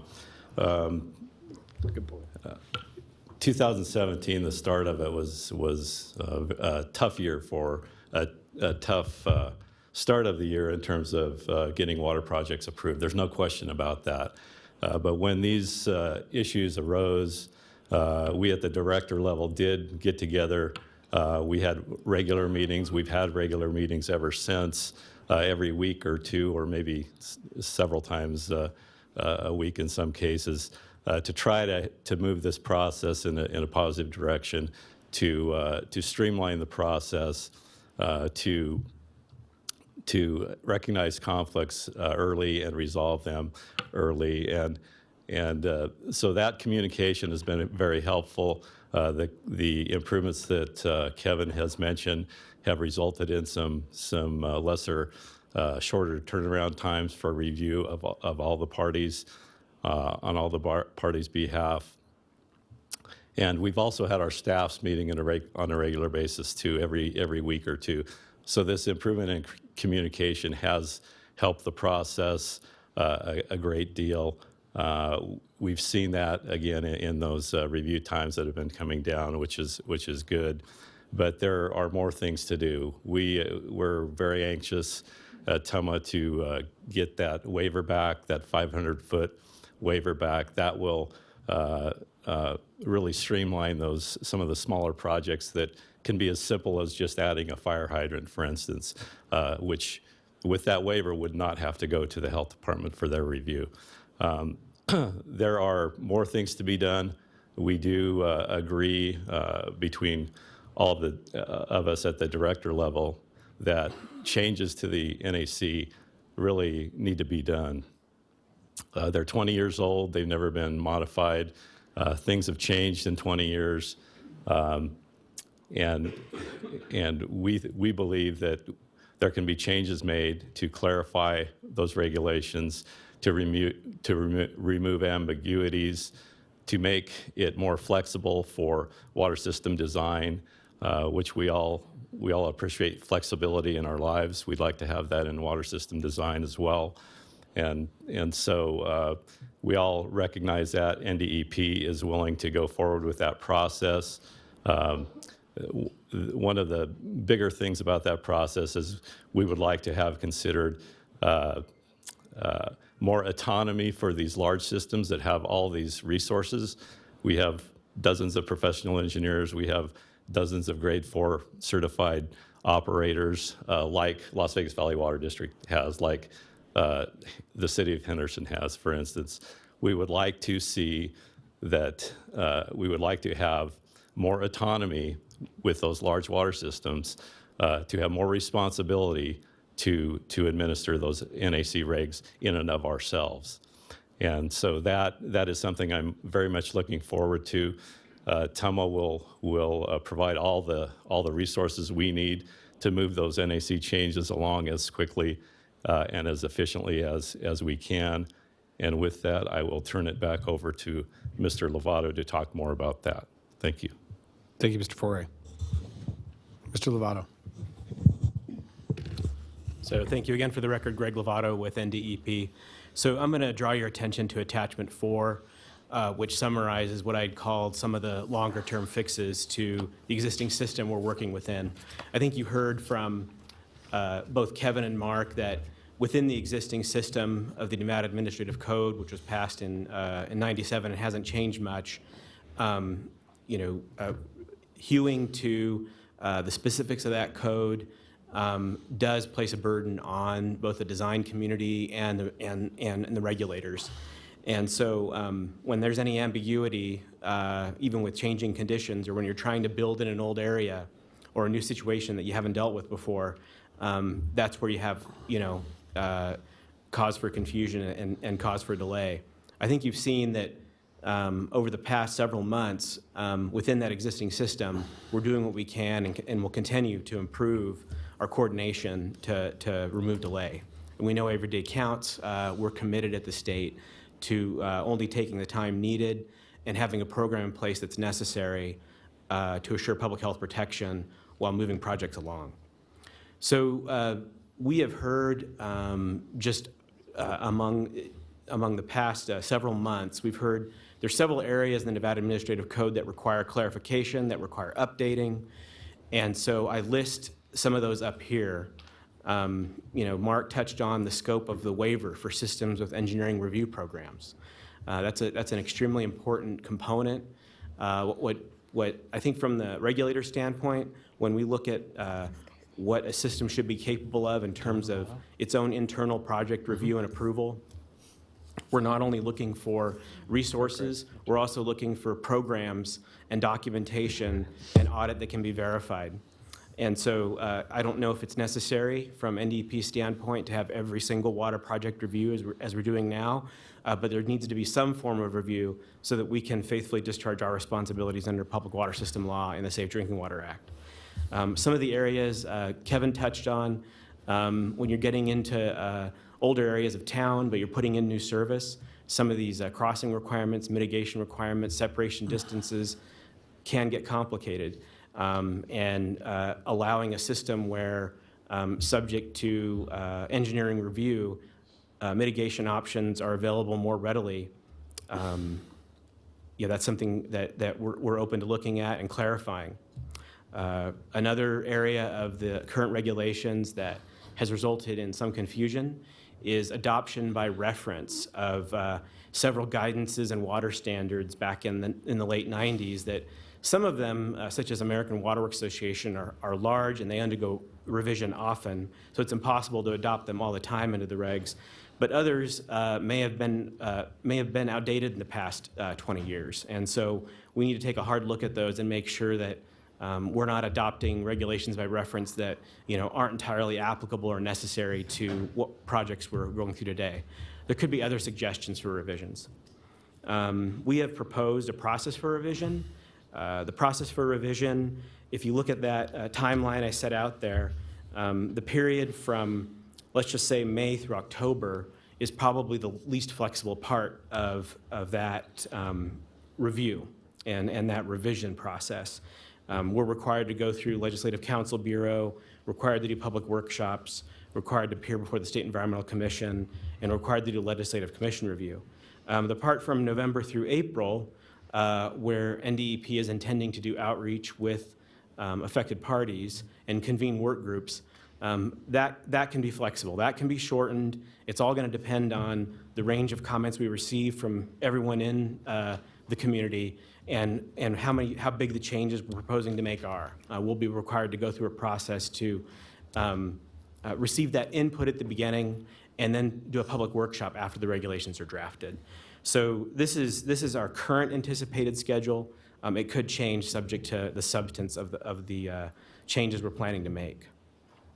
So with that, I just want to reinforce the state's commitment to working with the design community and with TUMWA and Washoe County Health District, and we'd be happy to take questions. Great. Thank you, Mr. Lovato. All right. At this time, we're going to bring it back to the board, and we'll have members discuss at this time. So right out the gate, I have Commissioner Hartung. Thank you, Mr. Chairman. And as the representative of TUMWA, I'll sort of lead some of these conversations, and I'm going to kind of jump around, if I may, Mr. Lovato, and I just wanted to thank everyone for coming out today. Mr. Fourier, can you come up for just a moment? Talk to me briefly about the number of violations that TUMWA has had in, let's just say, the last 5 years.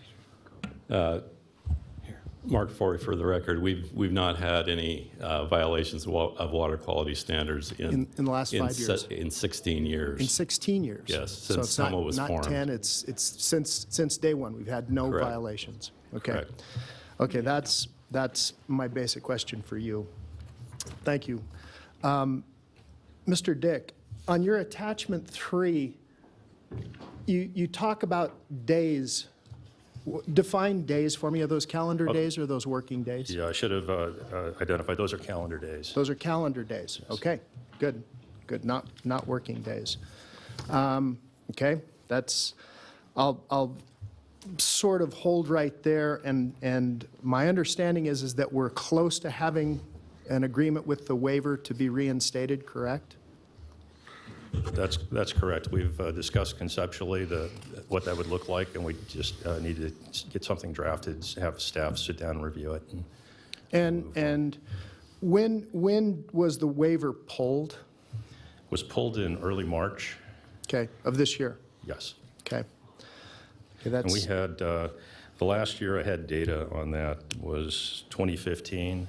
Okay. And that was 13 water projects that year that proceeded under the waiver. Was it because of violations, or was it more of something that physically changed or an interpretation? So the reason that we pulled it was because we had a high percentage of plans that were coming through Tumwa that we had to submit comments for revisions on. And my take on what may have been occurring with that was that was during a period when we were coming into conformance with NAC requirements in our plan review, so things that might have gotten through before were getting held up with comments. That was also when we had the expansion areas now under Tumwa's jurisdiction. So we had plans coming through in those areas that previously didn't need to be designed to Tumwa design standards that now were subject to those standards. Okay, so prior to, we didn't have the feel that there were violations, but moving forward, and I'm assuming that there was probably a change in staff. Is that, or was it the same staff all along that just felt like they had been allowing things to slip? We had a staff engineer that was on board for some time before that, but was working to improve that review process. Okay. Okay. Mr. Lovato, I'm a little unclear on this, and this is a difficult part for me representing Tumwa today as the vice chair. It's my understanding that water project submittals at the health department are not required in southern Nevada for subdivisions, hydrants, installations, commercial and industrial services. Pretty much the type of projects we're talking about here. Why the onerous and selective regulations on northern Nevada and not on southern Nevada? If NDEP is going to say that there are violations, why not statewide? I'm a little vexed, sir. Right. Thank you, Commissioner Hartung. So my understanding is that in 1990, the Las Vegas Valley Water District was granted a waiver from the Nevada State Health Division. And that carries through today. And my understanding is, I don't know the factors, again, that went into that decision of granting that waiver at that time. But I would ask, to maybe hold a different perspective on water project engineering review. From NDP's perspective, we think that assuring compliance with the state regulations and assuring compliance with the design standards is a requirement that's placed on us by both NRS and by our delegation from EPA. I don't think that detection of a violation or violation of a water quality standard is a necessary precursor to reinstating project review. I think what we're talking about is a system which is preventive in nature. We're talking about public health protection. And so for us, we don't think the existing system that we're talking about is where every project needs to be reviewed, necessarily needs to remain in place. But we want to talk about replacing it with a system that involves periodic review, periodic auditing, as opposed to every single project. So, the questioning and the criticism is heard that there shouldn't be a discrepancy between different parts of the state. We understand that. It's a system we inherited. I came into this position in February, and so we're in the midst of trying to sort this out. It doesn't necessarily going to take an entire year to sort this out. The changes to the regulations that are needed may likely take that long, but the scope of the waiver doesn't have to take that long. We just need to work out the details of what's to replace it. So I hope that answers your question. In some ways. I'm very proud of Tumwa. Are you familiar with our record? In other words, our customer service record and what customers actually think about Tumwa and our approval rating? I understand Tumwa runs a very successful water system. Highest in the state, maybe the highest in the West. 93% approval rating consistently. We deliver a great product, and I'm very proud of our engineers. I do not think we have substandard staff in any way, shape, or form. Yes, and I get a little defensive when I know that things are occurring differently in southern Nevada. If it were all at the NDEP, then I would be very concerned. But basically what you have is you have another level, a local agency that is basically saying that we have a number of violations and we need to correct those violations along the way. And the same heavy-handedness is not being applied in the South, and that it's just a true concern for me. And so I appreciate NDEP's looking at this. I think that there's no question that interpretation is everything. Are we talking in terms of separation? Are we talking about center line or edge of pipe? But when those interpretations come down, I think it's only fair that we as an agency are given an opportunity to make some corrections without punitive measures being taken place in a removal of waiver. And it's very tough. And you heard people talking earlier. I mean, we have huge numbers of requests coming in. We have very high rates of growth, and every day matters for us. So I would beg NDEP to look at the regulations on an even hand. And it's not to tighten the regulations in southern Nevada. It is to look at the regulations from a realistic point of view and what's really needed. And Tumwa's got a lot of PEs, a lot of engineers that can stamp things and take responsibility. And I think that that's really where we're coming from. I appreciate the time, Mr. Chairman. Thank you, Commissioner Hartung. At this time, I have Councilwoman Dewar. Thank you. Thanks so much for all of you being here. I know it's been a very difficult year.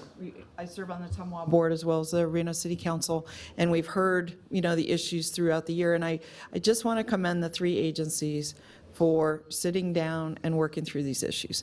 I mean, it is often very easy, especially in short staffing times and when people are under pressure, to just be in your world, your silo, and do your thing. And to do this sort of crosswork and understand each other's challenges, timeframes, and requirements, takes an extraordinary level of service. So I appreciate what I've heard today. It really seems like you've made quite a significant number of improvements. I just had two questions on it. One for Mr. Lovato. Both you and Mr. Foray mentioned the need to work on changes to the NAC. And so I was wondering, is there a schedule for that, and when do you expect that to maybe happen? So yes, we presented a schedule, at least anticipated in attachment 4. That's, going through the process to revise a regulation once you have it written takes about 3 to 4 months. We're planning on taking some time to form a work group so that we can receive input from the community. We're planning on starting that this month, but maybe starting those meetings in December. Those input meetings could take 3 to 4 months, depending on the range of players and the complexity of the changes we're making. What we're hoping to do is make those changes that are going to result in the most beneficial return on investment, I guess, so to speak. So we although there may be a preference to change things to make them very clear so that the next person isn't going to reinterpret them differently, I think we're hoping to show that the interpretations that are being made now are consistent, are faithful to the NAC, and there's a measure of trust that we lost, redeveloped, and that we're only focusing on changes that are really needed. Okay. And so I did propose a timeline that we'd have them revised through the State Legislative Commission, which is the legislative body that approves all of our regulations in October. I don't know if they're actually going to meet in October, but of next year. But it could happen sooner if our work group, wraps up sooner. So bottom line, you've laid out a 1-year process to get there. And I really can relate to what you said about adopting regulations by reference, because then as those change, they're automatically incorporated and updated so that you're not adopting a static, standard from years ago and then having to update the regulations again. So that is your plan, right? I heard you, I thought, say that. Yes, for certain aspects of the regulations, including standards to American Water Works Association design standards, it's just more efficient to adopt those by reference. But there's others that, may be dated that we want to make sure to not keep referencing. Right.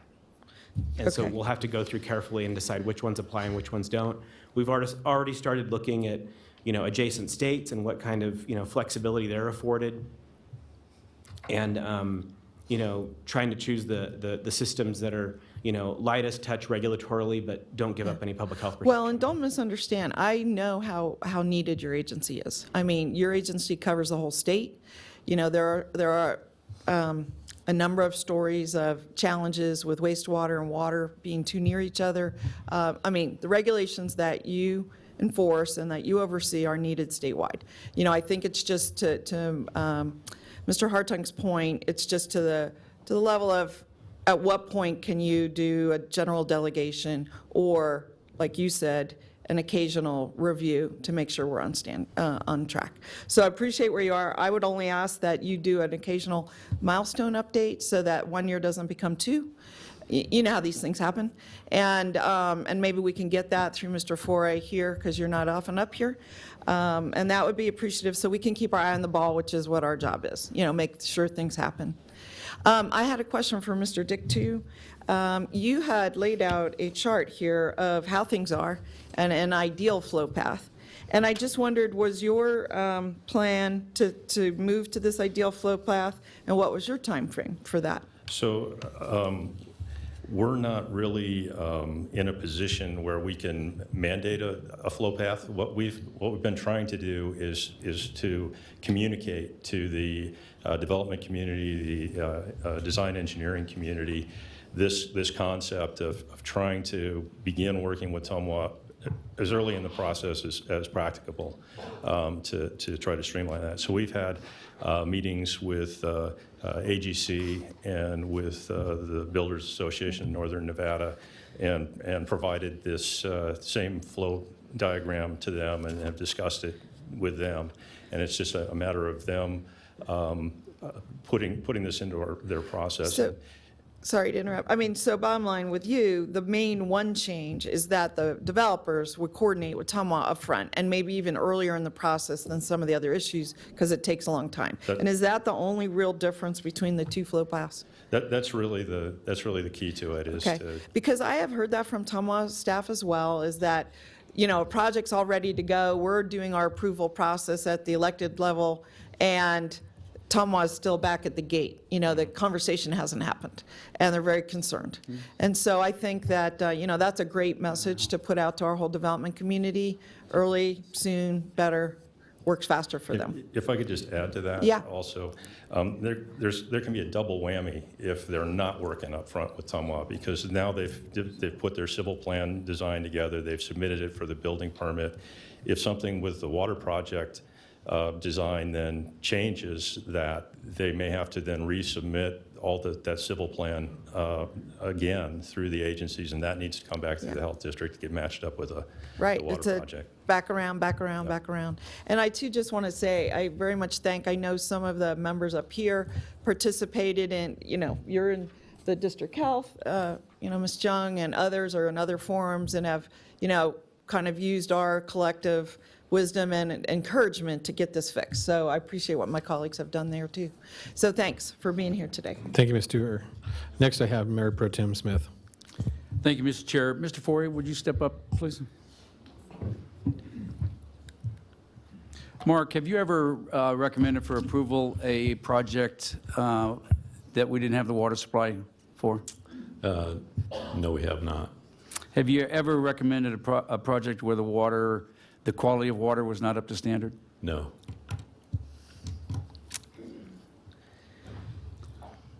How about easements? When you recommend a project, it's already got the easements in place and ready to go? That comes, excuse me, oftentimes the easement, if it's an easement required on public or private property, that comes a little bit after the fact.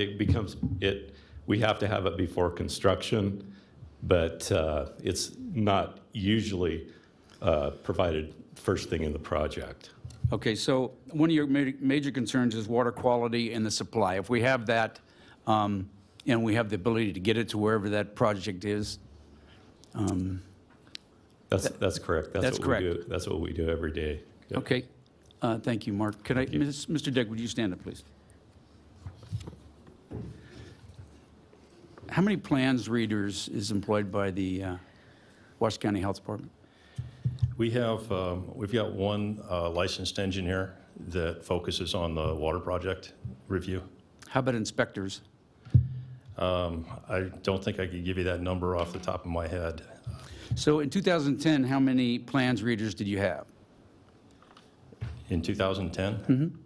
I don't have that number in my head. Is it one? Did you have more during the recession than you do now? I can't answer that question. I was not the health officer in 2010. Pardon me? Mr. Chairman, he wasn't the health officer back then. My point is, you have one plans reader when we're in a period of growth. 2010, we were not growing. So if you had one back then, and I don't know that you did, isn't it time to maybe add a few more so we can speed up these projects? We're assessing that. At this point, we have 4 projects that are in the queue for review through TUMWA. So I think we're fairly well on top of that. We've got the review times at currently at 12 calendar days, so within 2 weeks. So the delays that we've been experiencing, is it due to the revisions that have to be made, or just you don't have the people to read the plans? I think that there have been some significant delays because of the revisions that were required. And that's, I think, what's reflected when you look at FY17 statistics versus where we're at today, where those periods have been reduced both for TUMWA and the Health District's plan review, as well as for the design revisions required. So you're saying that most of the delays are due to the revisions, not because we don't have enough people to actually read the plans and approve them?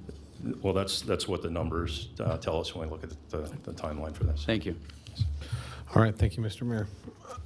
Councilman Dare.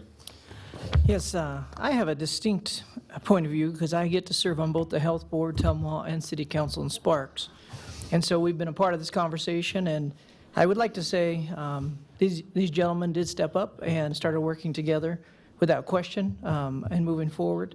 I think the biggest thing that needs to happen and continue, and I'd almost, if Mr. Dick, if you can share a little bit, these are the conversations I know we've had, but I think it's important everyone has for Max Haynes and any other developer out there to hear the communication of what is happening, because that's great that you're telling us, but we need our developers, we need our community to understand exactly what's expected of them, how it's going to work, and what's your future. How are you going to communicate this? I know we've talked a little bit about it, but would you expand upon that to show, because I think it's important. We can always look back, and there might be good conversation for that, but I do believe the future looks like stuff is solid. Things are moving in the right direction, and we want to show that this won't happen again. And it was obviously, there's some perfect storm in here, because there's a few things that are happening on all counts, but at the same time, we're at this side of it now and moving forward. And so would you please explain how you're going to communicate and how that future will look for our developers? Yes, thank you, Councilman Dare. We have been working very closely together, and I think we have 2 different strategies, maybe 3, for that communication. One is with us working as closely as we are at this point with the TUMWA review engineers, that information will be communicated back through them with the designers as they're working with them on the plan submittals. We also have an email list that we distribute out to the design engineering community. But we are fortunate in that the Builders Association in Northern Nevada have really worked to help us with that communication through their members. And so we'll continue to meet with them. When we met with them last month, we discussed the NAC revision process and the development of a work group. So I would encourage people to participate through that forum if they want to be involved in the ideas around how we're going to change those regulations. We have a successful track record in previously working together with BAN and NDEP to achieve some regulatory changes in the development process that helped with grading earlier in subdivision development. So I think we can work well together to address the remaining issues that we have in NAC, and we'll be communicating through that process and through those forums, as well as AGC, to get the word out. Thank you. Thank you, Councilman Dare. Next, I have Councilman Bobzian. Thank you, Mr. Chairman. And I think first what I'd like to address is just get a little more clarity from NDEP as to what their role is going to be in this waiver situation. So, Mr. Lovato, if you could just come back. And look, I'm going to preface this by saying what we're dealing with right now is, it could be a lot worse. I mean, the Clean Water Act and the powers that are delegated to state and local governments to deal with these regulatory matters at a local level, we would much prefer this than not having any say whatsoever. I mean, this is classic marble cake federalism. We got to untangle it. We got to make it work better. But I'd rather have this situation than what the alternative would be. And I think the other thing that we need to keep in mind is that as we are trying to work through an update to the NAC and trying to work through this waiver situation, we can do both. We can protect water quality at the same time that we're being more responsive to our constituents in this period of growth. And if we're not careful, you end up like Flint, Michigan. And I'm sorry if that sounds a little harsh, but it's true. I mean, that is the story of what happened in Michigan. As I understand it, we're looking at reinstating, and I'm going to have some questions about the waiver for all the parties. We're looking at this waiver for the projects 500 linear feet or more. And certainly the waiver and the execution of a waiver certainly helps NDEP. So you have an interest in making sure that this happens, but that it happens in a responsible way. And I think you did mention that you wanted to see that there was a system in place that was auditable, trackable, accountable. Can you kind of give us a little bit more about your activities in helping us facilitate the waiver? So counter to what Commissioner Hartung said, but I'm going to grab a little bit of it. We certainly want to make sure that there's as much support for a waiver in Northern Nevada as there is in Southern Nevada. So can you give us a little bit more about how you're going to be working with all of our parties in the weeks to come on this waiver?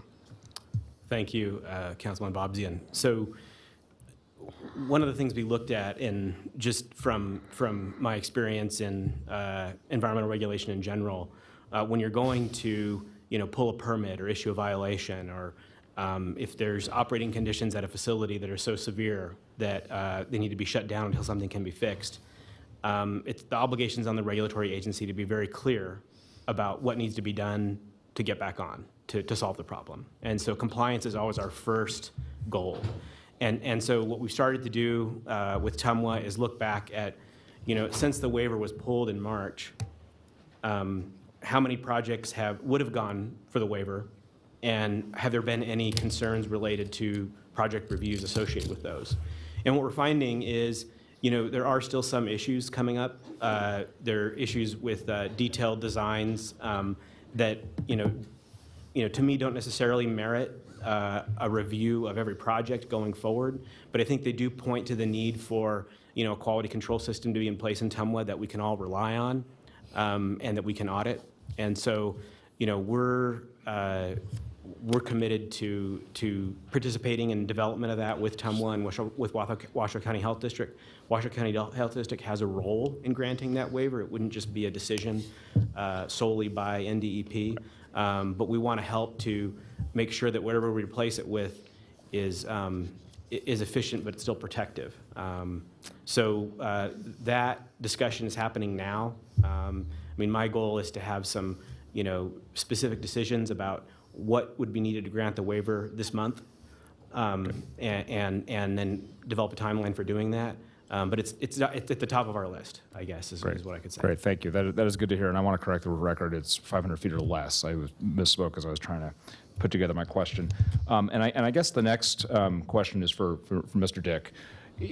What's struck me as this, what has struck me about this issue is that we've all heard the inputs. I mean, each and every one of us, regardless of which hat we have, whether it's the health board, whether it's sitting on Tumwa, our respective local government responsibilities. We've gotten the pieces, and here we are trying to put all the pieces together. And I'm very appreciative to Commissioner Lucy and the mayor for bringing this meeting together so that we can kind of sort it all out and figure out where we're going.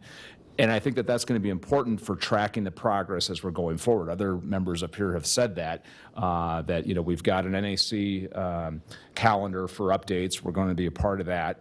And we should be ready to assist where needed, but also tracking this waiver and understanding the progress and making sure that that happens, whether that's in a concurrent setting, whether that's respective on our respective roles on Tumwa or the health board. I'm still trying to understand what happened with the waiver being pulled. And I get that there's increased complexity for the Tumwa system once they had brought in Washoe County Water Resources, South Truckee Meadows, GID, et cetera. But help me understand, because they're not necessarily represented here. I'm a little confused by this. The health board, was this a strictly regulatory decision to pull the waiver back? Was there an update that was given to the health board? And what role does the board play in revisiting this waiver?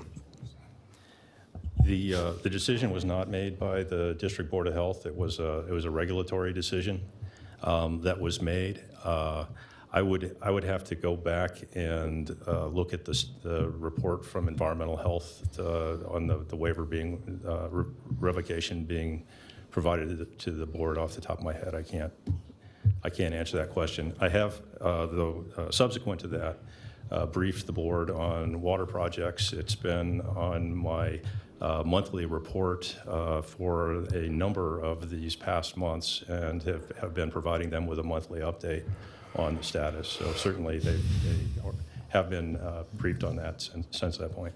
Okay, that's good to hear. I just want to frame this that, look, let's just keep this moving forward, and let's just make sure we've got as much transparency in place for these different entities so that we can make sure that we can make progress on this. Thank you, Mr. Chairman. Great. Thank you, Councilman Babazian. Next, I have Councilman McKenzie. Thank you, Chairman Lucy, and Mr. Dick. I get a couple questions for you again. So I spent quite a bit of time meeting with development community about their concerns with the permitting process, and this chart in attachment 3 outlines a different story than what I heard from the development committee or from the development community. So there's a couple of questions that I'd like to ask that pertains to how you guys handle the permitting process. In 2017, it says that it was taking you 18 days to review plans and get them back to the developers, and it's saying now in 2018 that's reduced to an 8-day period. Those plans were then sent back to the design engineers for revisions.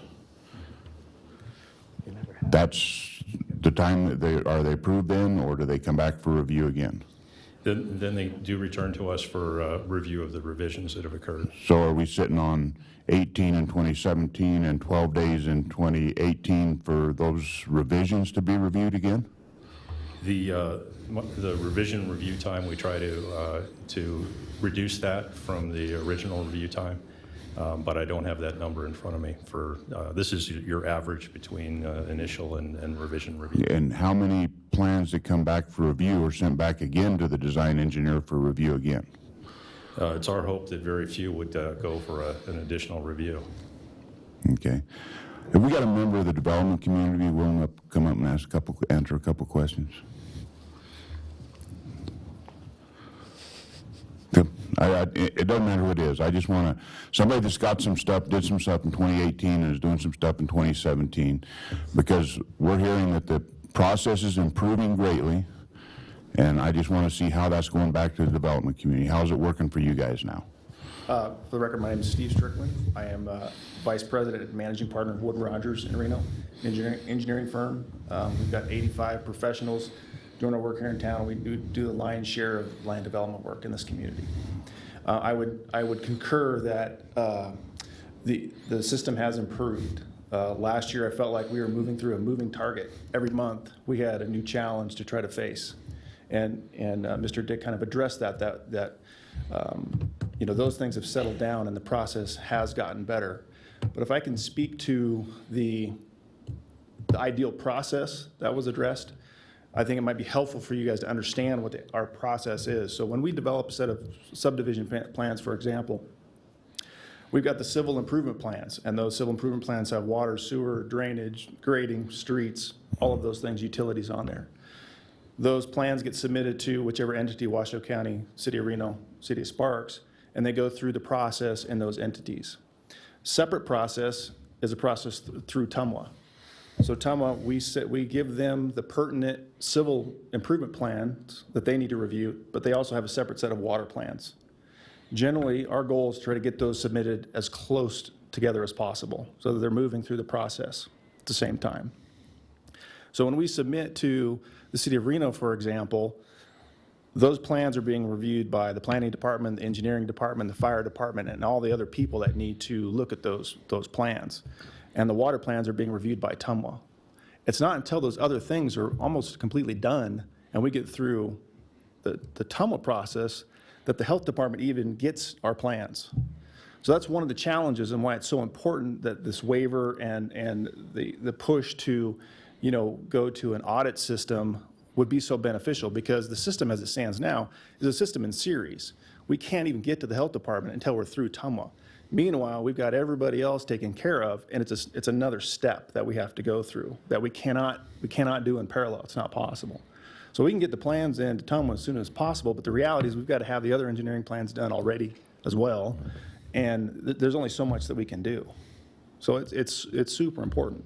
And I was going to speak earlier, and if you don't, or speak later. Mr. Strickland, can we finish with some questions first, and then we'll come back to further public input?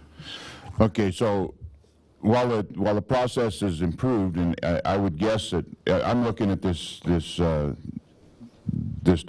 and it looks like your days, the days that you're spending on this have improved, have shortened considerable, and I would assume that that's probably because you're more aware of what the process that is expected of you is. You're more aware of that now than you were last year, for example. I think that's the biggest change, is that the target is not moving as much. Okay, and then I've heard from several members of the development community that they send them to the health department, they get sent back, they send them again, they get sent back, they send them again, they get sent back. Is that process, is that been your experience in the past, and is it currently the problem, or is that not been happening with you? One of the challenges that we've had with health department comments is that the comment would come back and it would just tell us that we did not meet NAC code X. It would not tell us where on the plans that we didn't meet X. It would not tell us how many places that may have occurred. And so we were in a position of going back through the entire set of plans, which is fine, and looking. But if we missed it the first time, we may have missed it the second time. Those plans are complicated. We've got lots of masters to satisfy as we're going through those plans. And, sometimes we can miss something. We're not perfect. So has that improved in 2017, or are we still having that issue? I have not seen that part of it change. Okay. So that was one of the big concerns I heard from the development community, was that, and then when their plans go back, they go to the bottom of the queue, and you might wait 12 days again before they got to the top, and the guy looked at them and then made the same comment and sent them back to you again for your review again, and didn't give you any further direction. That was the understanding I was getting from the development community, was what the big issue was. If they'd get a complete review, complete comment, they could fix things and get it back, and it wouldn't have to keep going through the revolving door. And that's the door I want fixed. And I'm sure that you'd like to see it fixed as well. So, absolutely. Thank you. Thank you, Mr. Strickland. Thank you, Mr. McKenzie. Councilwoman Jordan. I think I'm on. Now you I'm are. on. Thank you, and I appreciate everybody coming together here today, all in the same room. I think, for those of us that have been working on this issue over the last year, kind of felt like we were at Groundhog's Day. Every meeting we would have, we were talking about the same thing, and we were talking about others versus everybody kind of getting together and talking with each other. And it didn't feel like the needle really got moved until we went to the governor's office And NDEP was very gracious, and the governor made it a priority. And now the needle's moving because the heat is on. And I just want to make sure with the heat on, that the heat stays on, that some of these issues, that are causing delays and costing millions, day delays in the development world can be significant. Not to mention, we need more product out in the market to help stabilize our housing situation. So my question is this. I've heard it kind of said we are making a priority, getting the waiver back to Tumwa. And I know there's some administrative and things that need to occur. Do we have a timeline when we think that will occur?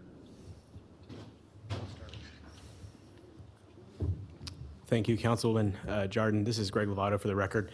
So the decision to grant the waiver is really a joint decision. NDEP is advising the health district, but the health district makes the decision on the waiver. Our goal is to sit down with Tumwa this month and come up with what's it going to take to replace it, right? So, as we talked about earlier, the state's position is that some type of focused review is warranted, not no review. And so our goal is to sit down this month and come up with those plans. How long it will take to put that into place, I can't say today, but I think we can come back, or we can report back through staff that we've made progress on that this month, and what it's going to take to put the waiver back in place. I personally think that the right way to do it was would have been when the waiver was pulled to say, do ABC, it's back. And so now we're playing catch up and saying, well, what is that? And so figuring that out, and so we're going to figure that out this month. As quickly as we can. Yes. Again, I know for maybe some in the room, this seems like, it's all, information is all coming together here today, but we've been kind of living in this world of meetings for the last year. And I'm not going to go backwards with regards to the frustrations, but I want to ensure the management meetings where everybody's getting together and kind of vocalizing concerns or process improvements. How often when are those meetings occurring, and how often, and who's included in those meetings? Does the development community sit in those meetings? Any elected sit in those meetings? How are we ensuring that all the right people are in the room to make sure the ball keeps moving?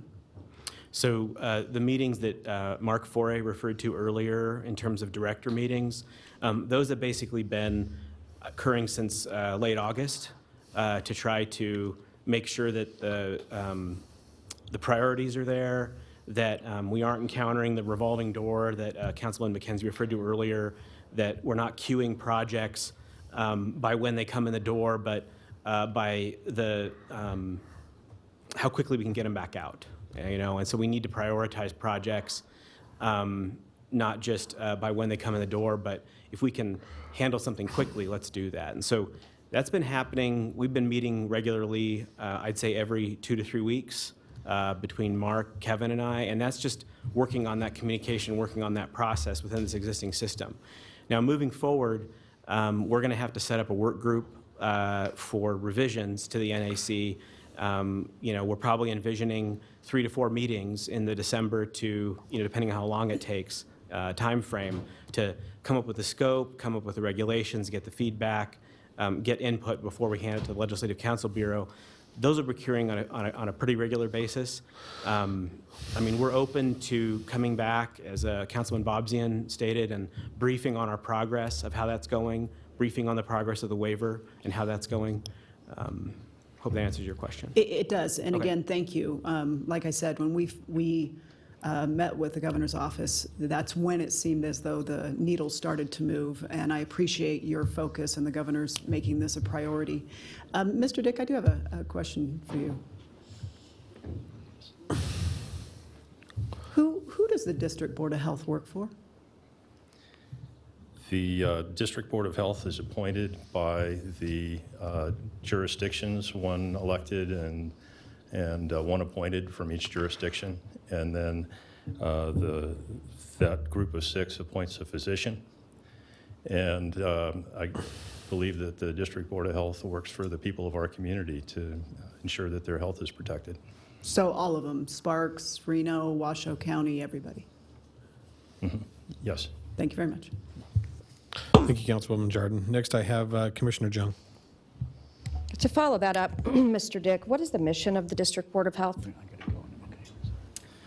The mission of the Board of Health is to enhance and protect the health of people in our community. Right, so we're not a sub-entity of any city or county or other jurisdictions, correct? The District Board of Health is falls under NRS 429. It sets up the mechanism for a District Board of Health and establishes that board as the body with authority for all public health matters in Washoe County. So we don't work to enhance the economic development of the region, correct? Well, that's not a specific mission of the Board of Health. I think that I think we all understand that if we have a better economy, we're in a better Healthier situation community. for people to have better health in our community. Certainly, but that's not our role, goal, function, nothing like that. No, it's not. Thank you. One thing I have to say, and I think it's been said before up here, I do appreciate that everyone was able to come together and work together from the state level to the TUMWA level to the Board of Health level. And moving forward, I think that's the most important thing. Instead of doing the look back, let's look forward and make sure that we keep improving these timeframes and keep the communication open when there is an issue. It shouldn't have went to the governor's office. It should have been able to have been solved with all of you initially, but sometimes it takes a little bit of a push for that to change. So I appreciate the fact that you've come together. I appreciate you, Ms. Carr, for coming up here on Friday so we can go over some of these issues. Councilman Delgado was initially going to attend that, and he got an offender bender on the way. So we spent a good couple hours just going over each of the critical points here, and I do appreciate that. As of what date would you say the complaints come from? Is there a time that they've stopped? Is there a time when they were the worst? Because I'm getting ready to hear the public comment, and I'd rather hear about when did we fix it? Could you say September 1st? I'm not saying completely fix it, but I'm saying in terms of the critical mass of the timelines, where were the complaints generated? What dates? I think that we really started hearing in April and May of this year a lot of concerns. We've been working to address what we can address. There are limitations because of NAC of how much we can do to change those requirements and expedite the process without some of the changes that both Mr. Forey and Mr. Lovato have talked about through that NAC revision process. I can tell you that we had a meeting at the Builders Association last month, and the discussion we did hear a lot of complaints of things that had occurred, and as we started talking about, well, when did this occur? Some of them were 5 months in the past. I think that September 1st is probably a good date to key off of as far as when we'd implemented changes and had improvements in the way TUMWA and the Health District were working together on that design process to improve the plans moving forward. When we did throw out that date, we didn't hear any complaints that were during that period. But I would welcome anybody that does have a specific complaint to please let me know. That's the same thing I said at the Builders Association, because it's very difficult to try to fix a problem if I'm hearing about it secondhand through an elected representative versus really knowing what project it is and what I can do to try to fix anything that's going wrong at the Health District. All right. Thank you very much. Thank you, Mr. Chairman. Thank you, Commissioner Jung. Madam Mayor. Hi. Okay, thank you very much. Good comments, Commissioner Jung. I agree with you. It's much better to look forward than backward. We can't cry over spilled milk. I would like to commend all three of you for coming together. It really means a lot. Mr. Lovato, Mr. Forey, and Mr. Dick. So I will say, though, I still am concerned a little bit about this communication issue. I've been in several meetings with our county manager, our city manager, and Sparks manager, And one of the things that we had suggested was that, and this was something that the City of Reno would pay for, is a liaison between the City of Reno and the Health Department and planning, so that those process and plans, we would all sort of be on the same page, because we knew there was this communication issue. So, Mr. Dick, I understand this was presented to you and it wasn't something you were amenable to. I still think it's a very valid idea to keep all of us on the same communication track. What are your thoughts? Well, I think the idea of a liaison is not what was presented. I think what was requested was a dedicated person to just do the Reno plan reviews, was my understanding of it. But we are certainly liaisoning with the City of Reno and meet with your representatives. Since I went to the City Council meeting and you invited the Health District to participate in your monthly or your weekly meetings Monday morning, the office hours for development projects, I would characterize it as we have participated in those meetings. But that said, I think that there are opportunities for improvement. One of the things that we talked about was a courier delivery. Right now, the Health District is picking up plans for review, and we think it would expedite the process if we had a system in place to have those delivered to the Health District. One of the things that we haven't talked about is the implementation of our regional business licensing and permitting platform, Acela. And I think there are opportunities for improvement in Acela and with the workflows between the jurisdictions and the health district that could, one, help that workflow process, and two, provide more utilization of Acela for transparency in seeing where these projects are, how the water project is incorporated. One of the entities that we didn't include in the Acela implementation is Tumwa. And so I think we should be thinking as well about can we enhance that system by providing, having Tumwa utilize it as well, so we see the whole picture with what's going on in these projects. Mm-hmm. So I apologize, maybe it was a representative liaison, whatever you call it. I just think that the communication still can be a little bit spotty. I also think not just with the business or the development sector, but also the business sector. A lot of those complaints will come through my office, and it seems to me that a lot of the game changes and people don't know what those rules are. So I am very concerned moving forward. It's like Councilwoman Jordan said, really getting more product into this market, because we do have to stabilize it because it's moving so fast. You guys are at a critical point, all three of you. So it's so important that you hear this and you understand, and it sounds like you do. So it's certainly something that I'm going to keep an eye on. But I also would like to say that moving forward, I honestly would ask the support of all the jurisdictions moving forward, much like Commissioner Bigler and I did, Burke Bigler and I did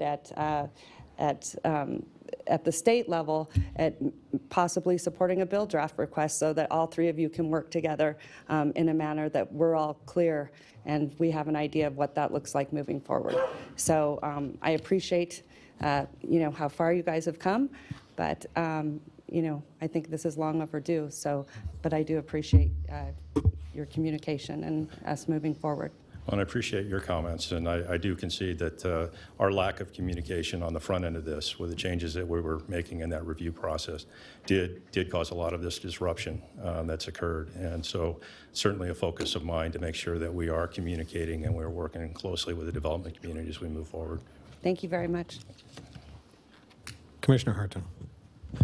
Thank you, Mr. Chairman, and this will be just sort of one final thought. The assertion that problems need to be fixed is, the overture is that Tumwa's system is a ticking time bomb, and that we're going to see all of these major problems occur, and I refuse to believe that. We have great staffs of engineers. On the other side, all of our staffs recognize design by review issues where a project is submitted and our planning staff has to look through it and red lines, and that design by review process is very time consuming for our staff. However, having no red lines, just having it denied that's very disconcerting to me. I taught school for many, many years, and I never gave a paper back without telling them what the problem was. So it's, you know, you have to identify the problem. Here's the closing thought.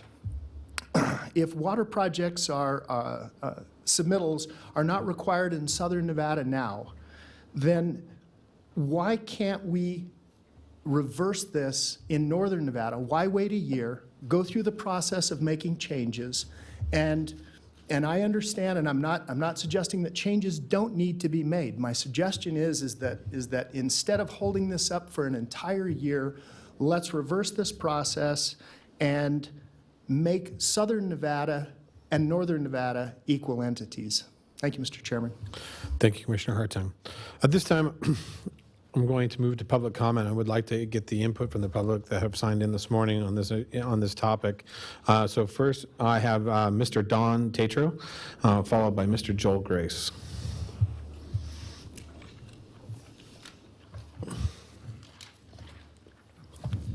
Good morning, Mr. Tatro. Good morning.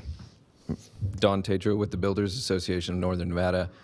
Thank everyone for putting this meeting together.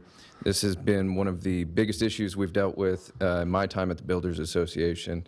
And I thank everyone here, NDP, Health, TUMWA. I think we've all kind of come together from where we were in April. It was pretty heated at my office. We had some changes coming down the pipe. Nobody knew how to get ready for it. It was a constantly evolving thing. And these aren't issues, everyone wants safe drinking water, everyone wants to make sure that happens. I don't think just so you know, we're not up here just nitpicking, it was a conversation on a drip sprinkler system and how close that could be to a fire hydrant. And I don't think anyone will get up here and say that you're going to have a drip sprinkler system infiltrate the 80 PSI water pressure valve behind it. It's physically impossible. So that was one of the issues we were dealing with, and plans are having to be altered and changed. So we've come a really long way. That was day one, I think, or at least ground zero of this issue.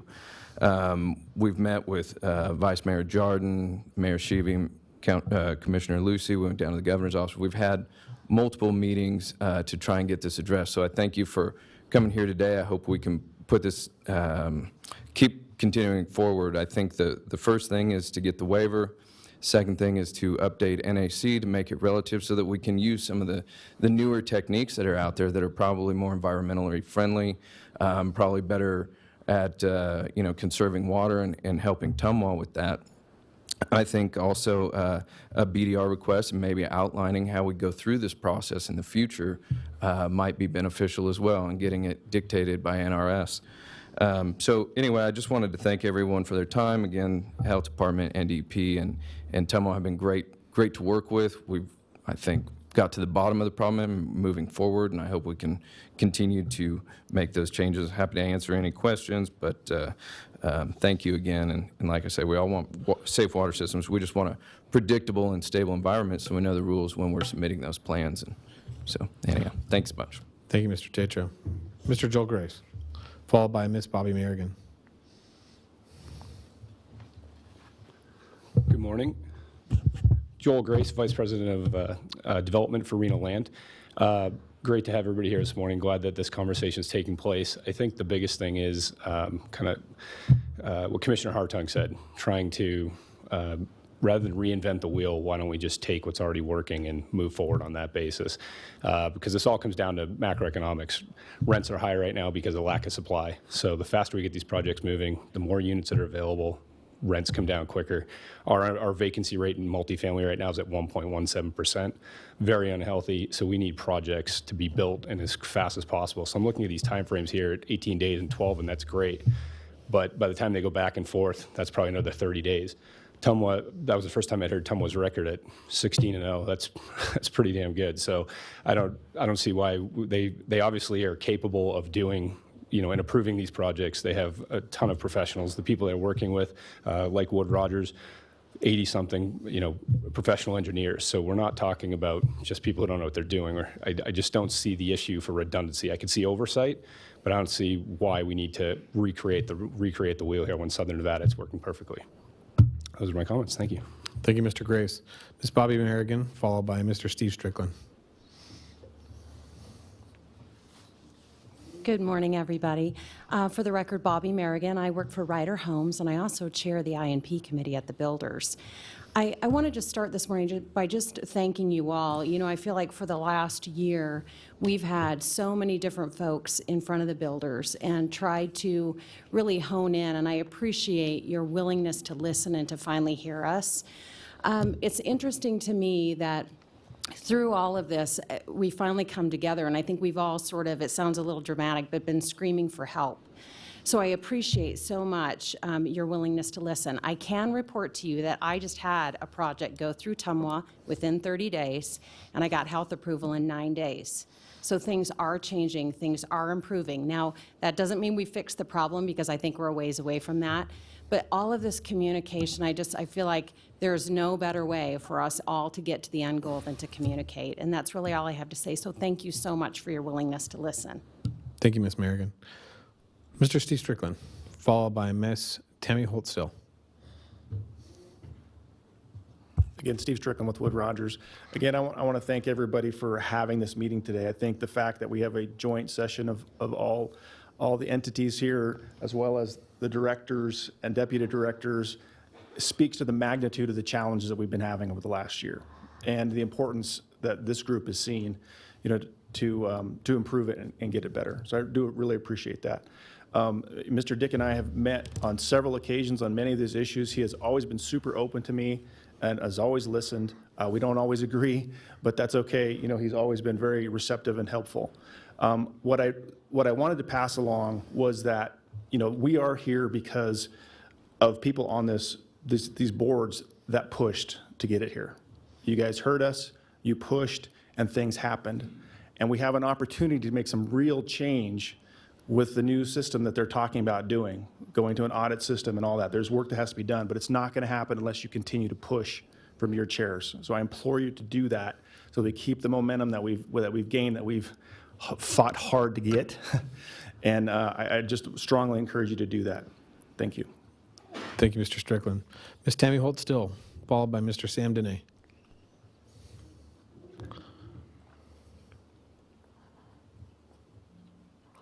We will need the overhead, please. Great. Can we get the overhead? Tammy Holtstill for the record. Inland Valley Swan Lake Recovery Committee. I'm going to be going at this a little bit differently, so please understand and follow what I'm going through. I like to start with, this is Burning Man back in spring of this year. See the water on the playa? My next picture is going to be Lemon Valley. You can see the excess of water on the playa. Now we're going to go to our next picture, which is Burning Man this year. There's no water on the playa, okay? Now we're going to go as of the picture taken yesterday from the same location that I took. Ms. Holtstill, how does this pertain to the... You will see, please, now I have extra time, thank you. You can see the extra water still on the playa. As you see, there are differences there. As I've done my further research, you will find there is clay on both of those surfaces. I have done my research, and in that research, I have found that Golden Valley has a recharge system that is owned by Washoe County and is serviced by TUMWA. TUMWA also has in the Lemon Valley aquifer and hydrological basin a recharge system that is done through the Fish Springs Fiddler line, which is recharging the system. These lines have been recharging through 2016. There is no charging done on the Burning Man. What I'd like to know is, does TUMWA have the mapping of the underground water systems, or the aquifers? Does Tumwa, with all of their hydrologists, know what the recharging system does to the playas that they are in front of? And have they practiced or done the full research on what this does? To me, it would be like a sponge. It only soaks up so much water, and then it runs off. By recharging the systems, it looks like Tumwa is running out of room for their water. I understand having water for additional development, but you got to make sure that your other water is not damaging the residents. I'd also like to know why Tumwa, with all of the hydrologists they don't have a certified federal water master to handle the aquifer system that they are recharging. We are here about Tumwa. This is what I'm talking about. This is one of the things that we have seen, that Silver Lake, Swan Lake, and White Lake, being that their aquifers are being recharged, are causing a lot of what is happening in our areas. So thank you for interrupting me. This is important to us. Thank you, Mrs. Holtstill. Next, I have Mr. Sam Dene. I don't see Sam in the audience, so we will move on. I'll bring him back to the board at this time. Final comments by any of the board members or council members at this time. Mr. Bobzian. Just trying to move this along and looking to the mayor. Are we looking for some motion to sort of And if I could clarify just close out what it with is we're one looking for? comment, and Sure. then we'll Yep. and we'll jump right to this kind of. And I do want to point out that we did lose a quorum of the city of Sparks, but we do have members still here available to talk. One thing I want to point out is that I'm encouraged by today's meeting. I'm encouraged that we're going to see some movement, some final movement forward. I have been involved in this since early April. Deputy Carr, I can see you back there behind the podium. But Administrator Lovato, Mr. Dick, Mr. Foray, all have been very involved with this since that time. And I'm encouraged that the four of you have been able to come together with some solutions. I was looking forward to today's meeting and hearing what I've heard, and many of my questions have been answered in directions that I've been looking for. And I look forward to further communication between the four of you, but not only between the four of you, but more to the public as well, and continuing to work with the builders and many of our agencies to make sure that any changes that we see. I think one of the big challenges that we have in this community, and we've seen in years prior, is sometimes a lack of balance. Sometimes that scale tips either way very easily. I recognize the extreme importance of the health department and the important role that you play within our community in maintaining the safety and security of our citizens, and making sure that, and also within the Nevada Department of Environmental Protection, how important that your agencies play a role in everyday society. I also see that we also sit on a very a new housing crisis, or a crunch, so to speak, in regards to how our rents are going up and how we're going to be able to continue to drive homes for our citizens that are moving into our area. It's a very desirable area to be in. And so finding that unique balance is going to take continued resources and continued participation by all four of your entities to make sure that Northern Nevada maintains a safe and secure place, but a place that's viable for economic development and continued growth. So through this communication and availability, I look forward to it. One thing I would ask is that that either departments, whomever may be responsible, whether it's NDEP, Health Department, or TUMWA, that one of you comes to all three of our agencies and at the first availability based upon the reinstatement of the waiver, and notify us so that we can report that back. So one of the key things is I want to make sure that every member, every elected official that is up here has continued the same story, that we have all the information available to us. So if that could be submitted to us as soon as that is available, that would be fantastic. Another thing I would like to look at is, as we look forward as these changes based upon the timeline you presented to us today, is that we get a quarterly report of where your status is, a report to all the entities about where we're going and how the shareholder meetings are participating, the comments you've received back, so that we can participate in some way, shape, or form and make sure that those things are being dealt with on our level and a way we can help. And also, what I would like to look is one of my is finding available ways that Tumwa and the health department can also review plans and anything going forward. That those review processes can coincide, not be systematically one right behind another, but can coincide at the same time, so that we're trying to streamline, yet at the same time maintain the quality of the process. Those would be my simple requests to you and all four of you, but I want to thank you for your time. I know it's been 7 months, but where we've come from in 7 months has been tremendous, and I would share Mr. Tetra's comments that it did start out heated, and it did start out very contentious, but it has changed. The tone has changed tremendously from 7 months ago to today, and I look forward to where we go on the next few months, over to a year. So with that, I would turn it over to Councilman Lawson. You guys, and I've been quiet through this whole thing, and I think you guys have done a great job. Thank you for that and getting at least in the right place. But I want you to think about this as you go forward, is to hear the stories that I hear, because we don't have enough housing right now, where we're displacing people on fixed incomes that are now becoming our homeless problem, that now are an issue in other areas of our communities. So the longer we fight about this and the longer we fool around and delay projects, and we've had some projects delayed in Sparks, 19 weeks to get a permit, that's outrageous. That's not acceptable on any level, way, shape, or form. That needs to be corrected. I think you're in the right direction, but keep in mind that every day you wait is another person on a fixed income that's going to become displaced from their house. So we don't have a year to fool around with this. And a year from now, we can't build houses fast enough at this point. A year from now, we're going to have a homeless problem that is outrageous. Not for just Reno and Spark, but in the entire region. So I'm encouraging you guys to remember, every day there's someone else going to get displaced from their apartment or their house. Mayor Shavy. All right, thank you very much. I don't know if we need to take a motion, but I would like to make some pretty strict requests. One of those requests would be, will you be continuing to go to the Monday morning development meetings at the City of Reno?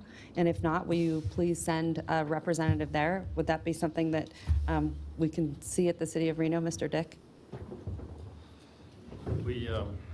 We have been attending those meetings, and as long as people show up for the meetings, then we'll continue to attend them.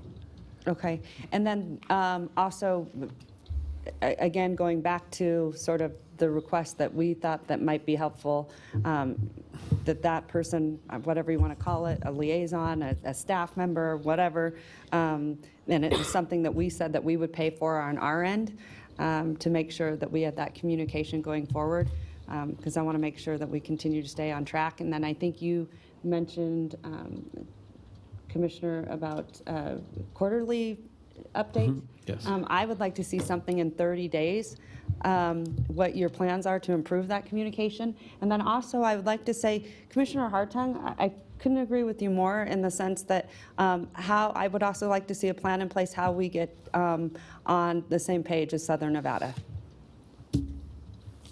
So with that. Mayor, I have a few more comments just right down here. Okay. Councilwoman Jordan. Thank you very much. And I, too, am encouraged by what has occurred here today. And again, we'll leave the past where it is. But I did want to lay some stats down on you just so you kind of understand the situation that we're in. And it's not just Reno. It's happening in many cities across the nation that are suffering through the housing crunch that we're in with a vacancy rate that is virtually none. The realities. It used to take about 30 days to place somebody from the homeless shelter into a single room occupancy affordable unit. That's now taking about 90 days because there's just not any inventory. And you can imagine the competition for the inventory that is there. We're now seeing people competing for our weekly motels. if you can imagine that. And it's displacing individuals out onto the street, which has all sorts of impacts, which we are trying to address on some emergency basis right now. But for the first time ever, I did want to give some stats really quick. This has never occurred before winter, ever, in the city of Reno. Our 250-bed emergency shelter on Record Street is full. Our temporary overflow shelter, which is no longer temporary, 150 beds, which we doubled this last winter, is full. 35 people slept outside Record Street gates, count when we got these stats last week, because it was full. And 40 people were sleeping along the river. And winter hasn't even hit yet, folks. So when we talk about the need for expediting projects and getting more inventory on the market, I agree when we say think about those vulnerable populations. Those are the numbers and those are the situations that we're facing. So I appreciate everybody making this a priority. Certainly the governor's office did. I appreciate everybody coming together to solve this. Thank you, Councilwoman. Commissioner Hartung. Thank you, Mr. Chairman. And I don't know and I just want to plant this seed. TUMWA board, we are styled for action if necessary. If we would like to give direction to staff, let's think about that and let's propose that direction. And then my final comment is, and this is a plea to the Board of Health, please, please, why wait a year? Let us deal with this now. We can do this fairly quickly. TUMWA is very competent. We have great engineers. Why wait? Thank you. Okay. So at this time, I'm going to turn this over to Madam Mayor for your counsel. All right, go ahead. Oh, I'm sorry. Councilman Delgado. Thank you very much, and I'll be quick. As Councilman Lawson has stated, I stayed relatively quiet this entire session because I believe that you guys have done a tremendous amount of work. Just reviewing the staff items laid out clearly, and we've taken ownership where we could have done better, and we moved forward on that. So I congratulate all of you guys on moving forward, and congratulate the board on pushing your boards, the boards that you're on. Commissioner Hartung, we can't move anything quicker than reestablishing the waiver and then going through the LCB route. So you can't do it within a year's time frame. I know you're asking of that, but I think from the health board's perspective, we could look at reestablishing that waiver, and that sounds like that's what we're currently doing. So thank you for everyone on taking reassurance of that, understanding that we do have a housing issue. We also have a quality of jobs issue and a wages issue. So there's a lot of different issues here in our community. I think this board can have that discussion and the complexities of all that. But thank you all for being here today, and I'm looking forward to having those come back to us at our board meetings and getting those periodic updates. Thank you, Chair. Thank you. Madam Mayor. All right, thank you very much. I'm going to look right back at you, Councilman Bob Zine.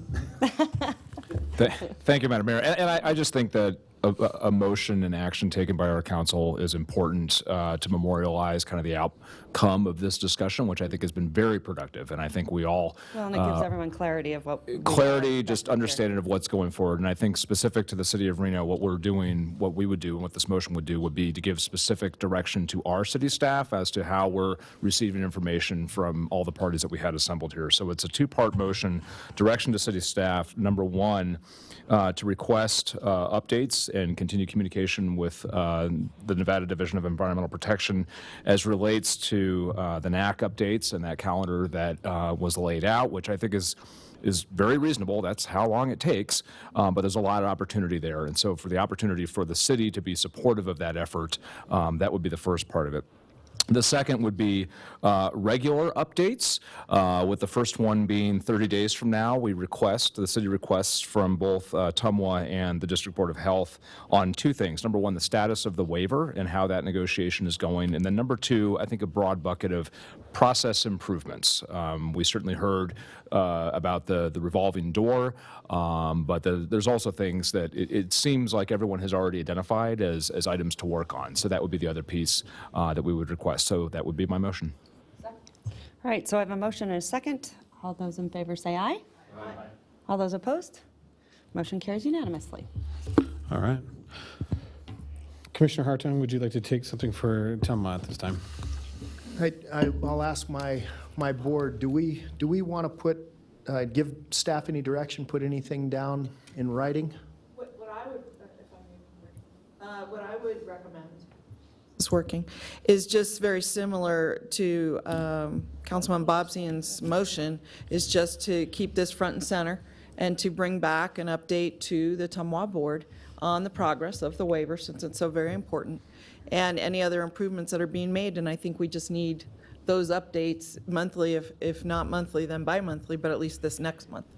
So, Okay, so at every so that would be a motion. at every regular meeting Right. for clarification? That Okay, we should add it to the manager's report. okay, okay. And I second that. All right, so we have a motion by Ms. Dewar, second by Mr. Dare. Any other discussion from the Tumwa Board? Seeing none, all those in favor? Aye. Any opposed? Motion carries unanimously. Thank you, Mr. Chairman. Thank you. At this time, I'll be looking for a motion from the Washoe County Commissioners in regards to any direction, further direction on this topic. Yes, I'll make that motion. Commissioner Jung. Thank you, Mr. Chairman, in conformance with Councilman Bobzien and the Tumwa Board, but I want to put it in a sort of priorities. Number one, the waiver is the most important, so that needs to go forward. Number two, we do need to pressure and provide technical support so that the NAC can be updated to reflect current technologies.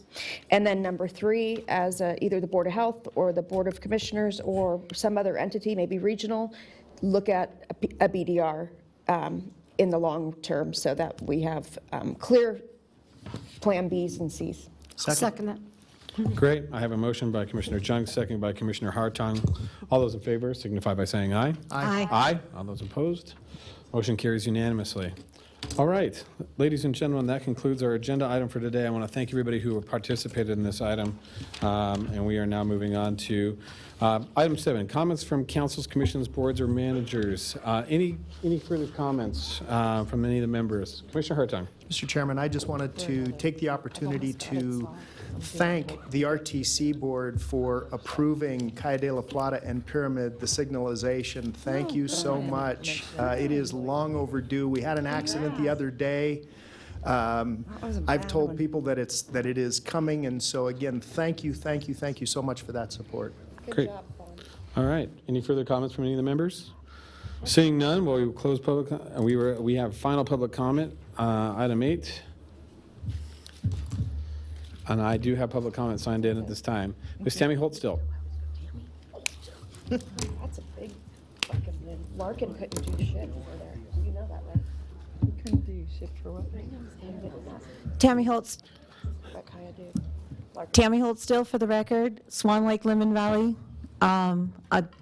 Too bad NDEP left already, because I think this is important for them to understand that they're part of what needs to make the city of Reno and Washoe County step up and do the right things for Lemon Valley. I know a lot of the board up here is also on the regional. I would really urge Sparks to step up in regional and look at the situations that are being created out in areas that are not in their realm, but it is part of your realm because we are all Washoe County. I will wish that the governor could hear this, because he's our #1 Washoe County resident, and the things that are happening out here that are not being taken care of by the city of Reno and Washoe County is just astronomical. To be you talk about homeless people and not having enough homes for residents, but yet you have residents who own homes, own property, and can't have them. You've taken them illegally. Now, it's time for you guys to step up and do the right things. It's time for you to start doing what needs to be done. Maybe there needs to be an investigation from the Attorney General's office on malfeasance for the cities and county for not doing what is right.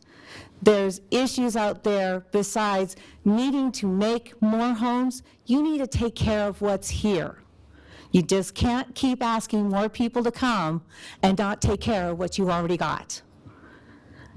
There is respect for you guys as long as there's respect for us, and the respect has not been there. It's obvious by the senior citizens that were standing up behind me when I was talking this morning. It is just awful to see them displaced out of their own home that they've paid years for and can't have it because of the fact that between Washoe County and the city of Reno, your affluent water and your storm waters have flooded that area. And you're not doing anything to get rid of the water for them or protect it for this coming winter.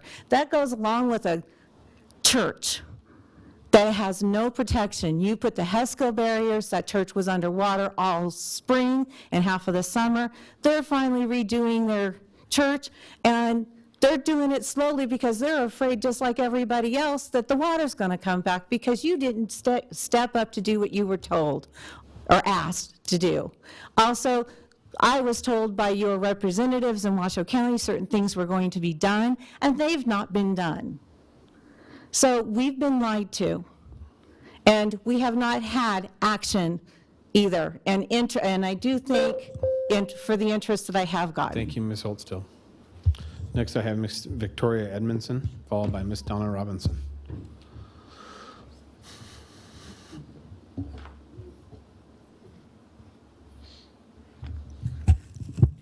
Hi, Victoria Edmondson for the record. I don't know if I said that last time. Cold Springs resident. I just have some questions about what is going on with Stonegate. I understand we need housing. There's over 1,000 elderly people in temporary rental inadequate units right now, and more are getting displaced every day. But to just build housing in Stonegate that is not addressing the need that we need, sounds like we need multifamily. We don't need high-end homes. My question for the City Council is, why is a project of regional significance in a closed water and air basin not required to provide an environmental impact statement? That just seems rather wrong. 5,000 homes in our closed basin, we already have inversions in the winter from people burning wood. 5,000 more homes burning more wood. It's not right, you guys. In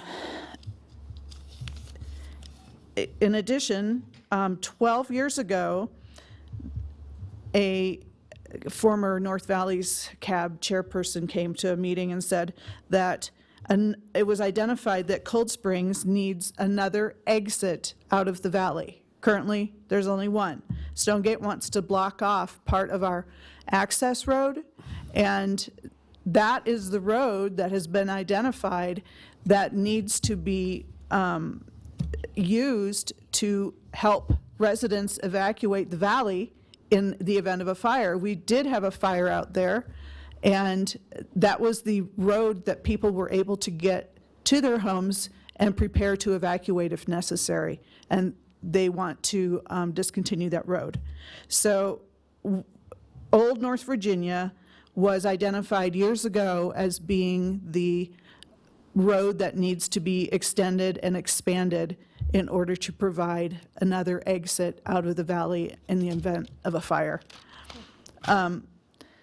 You just can't keep dumping treated water in White Lake Playa aquifer. You need a different solution.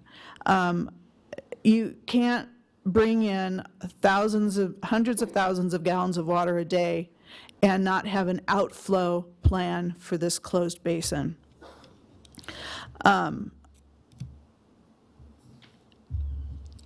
one final thought, it's just so wrong.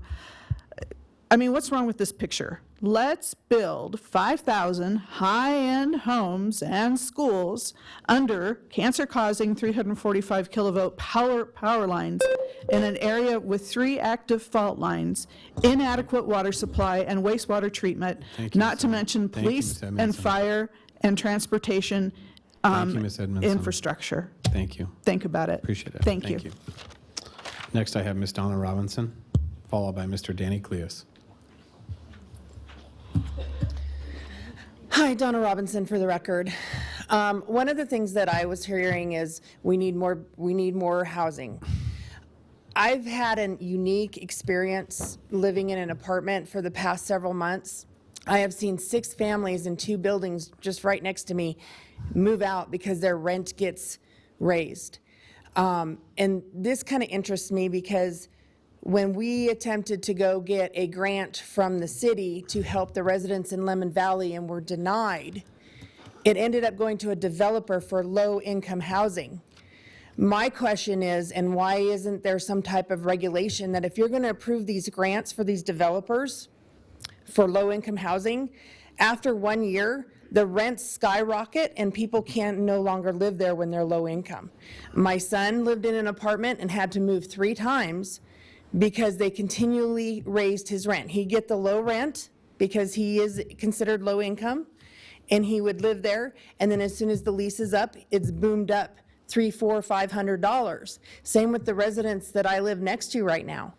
So you are awarding these grants to these developers, which I have issue with because your residents need help. They have multi-million dollars to do these developments. They're getting these grants because they say, we're doing it for low-income housing, for people who make $15 an hour. Well, what regulations do you put on those grants to keep them from raising the rents on these people after 1 year? 1 year later, these people are being forced out of their apartments because they no longer can afford the rent because these apartment complexes are raising the rents on them. It's happening. Maybe you need to look into it. You're giving all these grants to these developers to do this. It amazed me when I would talk to a resident that I've only been living next to for 3 months, and they go, we have to move out. They raised our rent $500. We can no longer afford to live here. A single mom next to me, she had to move out because they raised her rent in a 1-bedroom apartment. And where are these people? You're creating a housing problem with making these people constantly move or be homeless. So if you're going to award this money to these developers on grants, which I already have an issue with, for low-income housing, what guarantees are you promising your residents that it's going to stay low-income housing? Because it's not there. After a year, these apartment complexes are raising the rents on these people and forcing them out.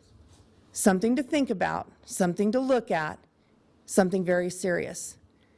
Thank you. Thank you, Ms. Robinson. Next, I have Mr. Danny Cleus.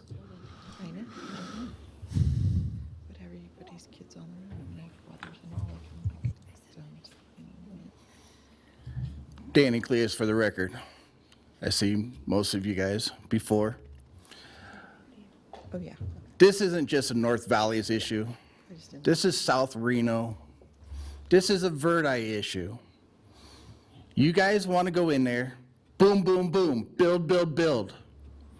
Your engineers are great. Yes, they are. They get paid lots of money. Developers are great. They come in here. Where'd they go? It's just like the housing boom that happens. They don't stay until it's completed. They leave. Then who's left holding the bag? Your engineers are so great. Why is there so much flooding in the residential areas of Washoe County? They're great, all right. They're great of taking money. Y'all look at me like, oh, that doesn't really happen. Well, here, keep building, keep building. You talk about homeless people? Am I going to be next? Is this the year I'm going to be out of my house for good? We all know from Houston, from Louisiana, New York, everywhere around this country, floods happen. Insurances don't pay. Big problem. Look at Puerto Rico now. But yet, hey, let's keep on building. Nobody wants to fix the problem before they build. No, we got to get these permits through. No, you don't. If we don't have the housing, people aren't going to live here. Move on. Washoe County is only so big. We don't need this. We do not have transportation. We do not have, and this is my area, we do not have highways. You guys talk about water. In a drought for 7 years, our wells started going. Well, Fish Springs, okay. Recharge the aquifers, okay. Now look what happens. Nobody wants to maintain them. Nobody knows the science behind it. Been looking into aquifer recharging. Look at Australia. They have one hell of a plan. Nothing like what you're doing here. Anyways, that's all I got to say. Thank you, Mr. Cleus. Seeing no further public comment, I'll bring it back to the board. At this time, we are adjourned.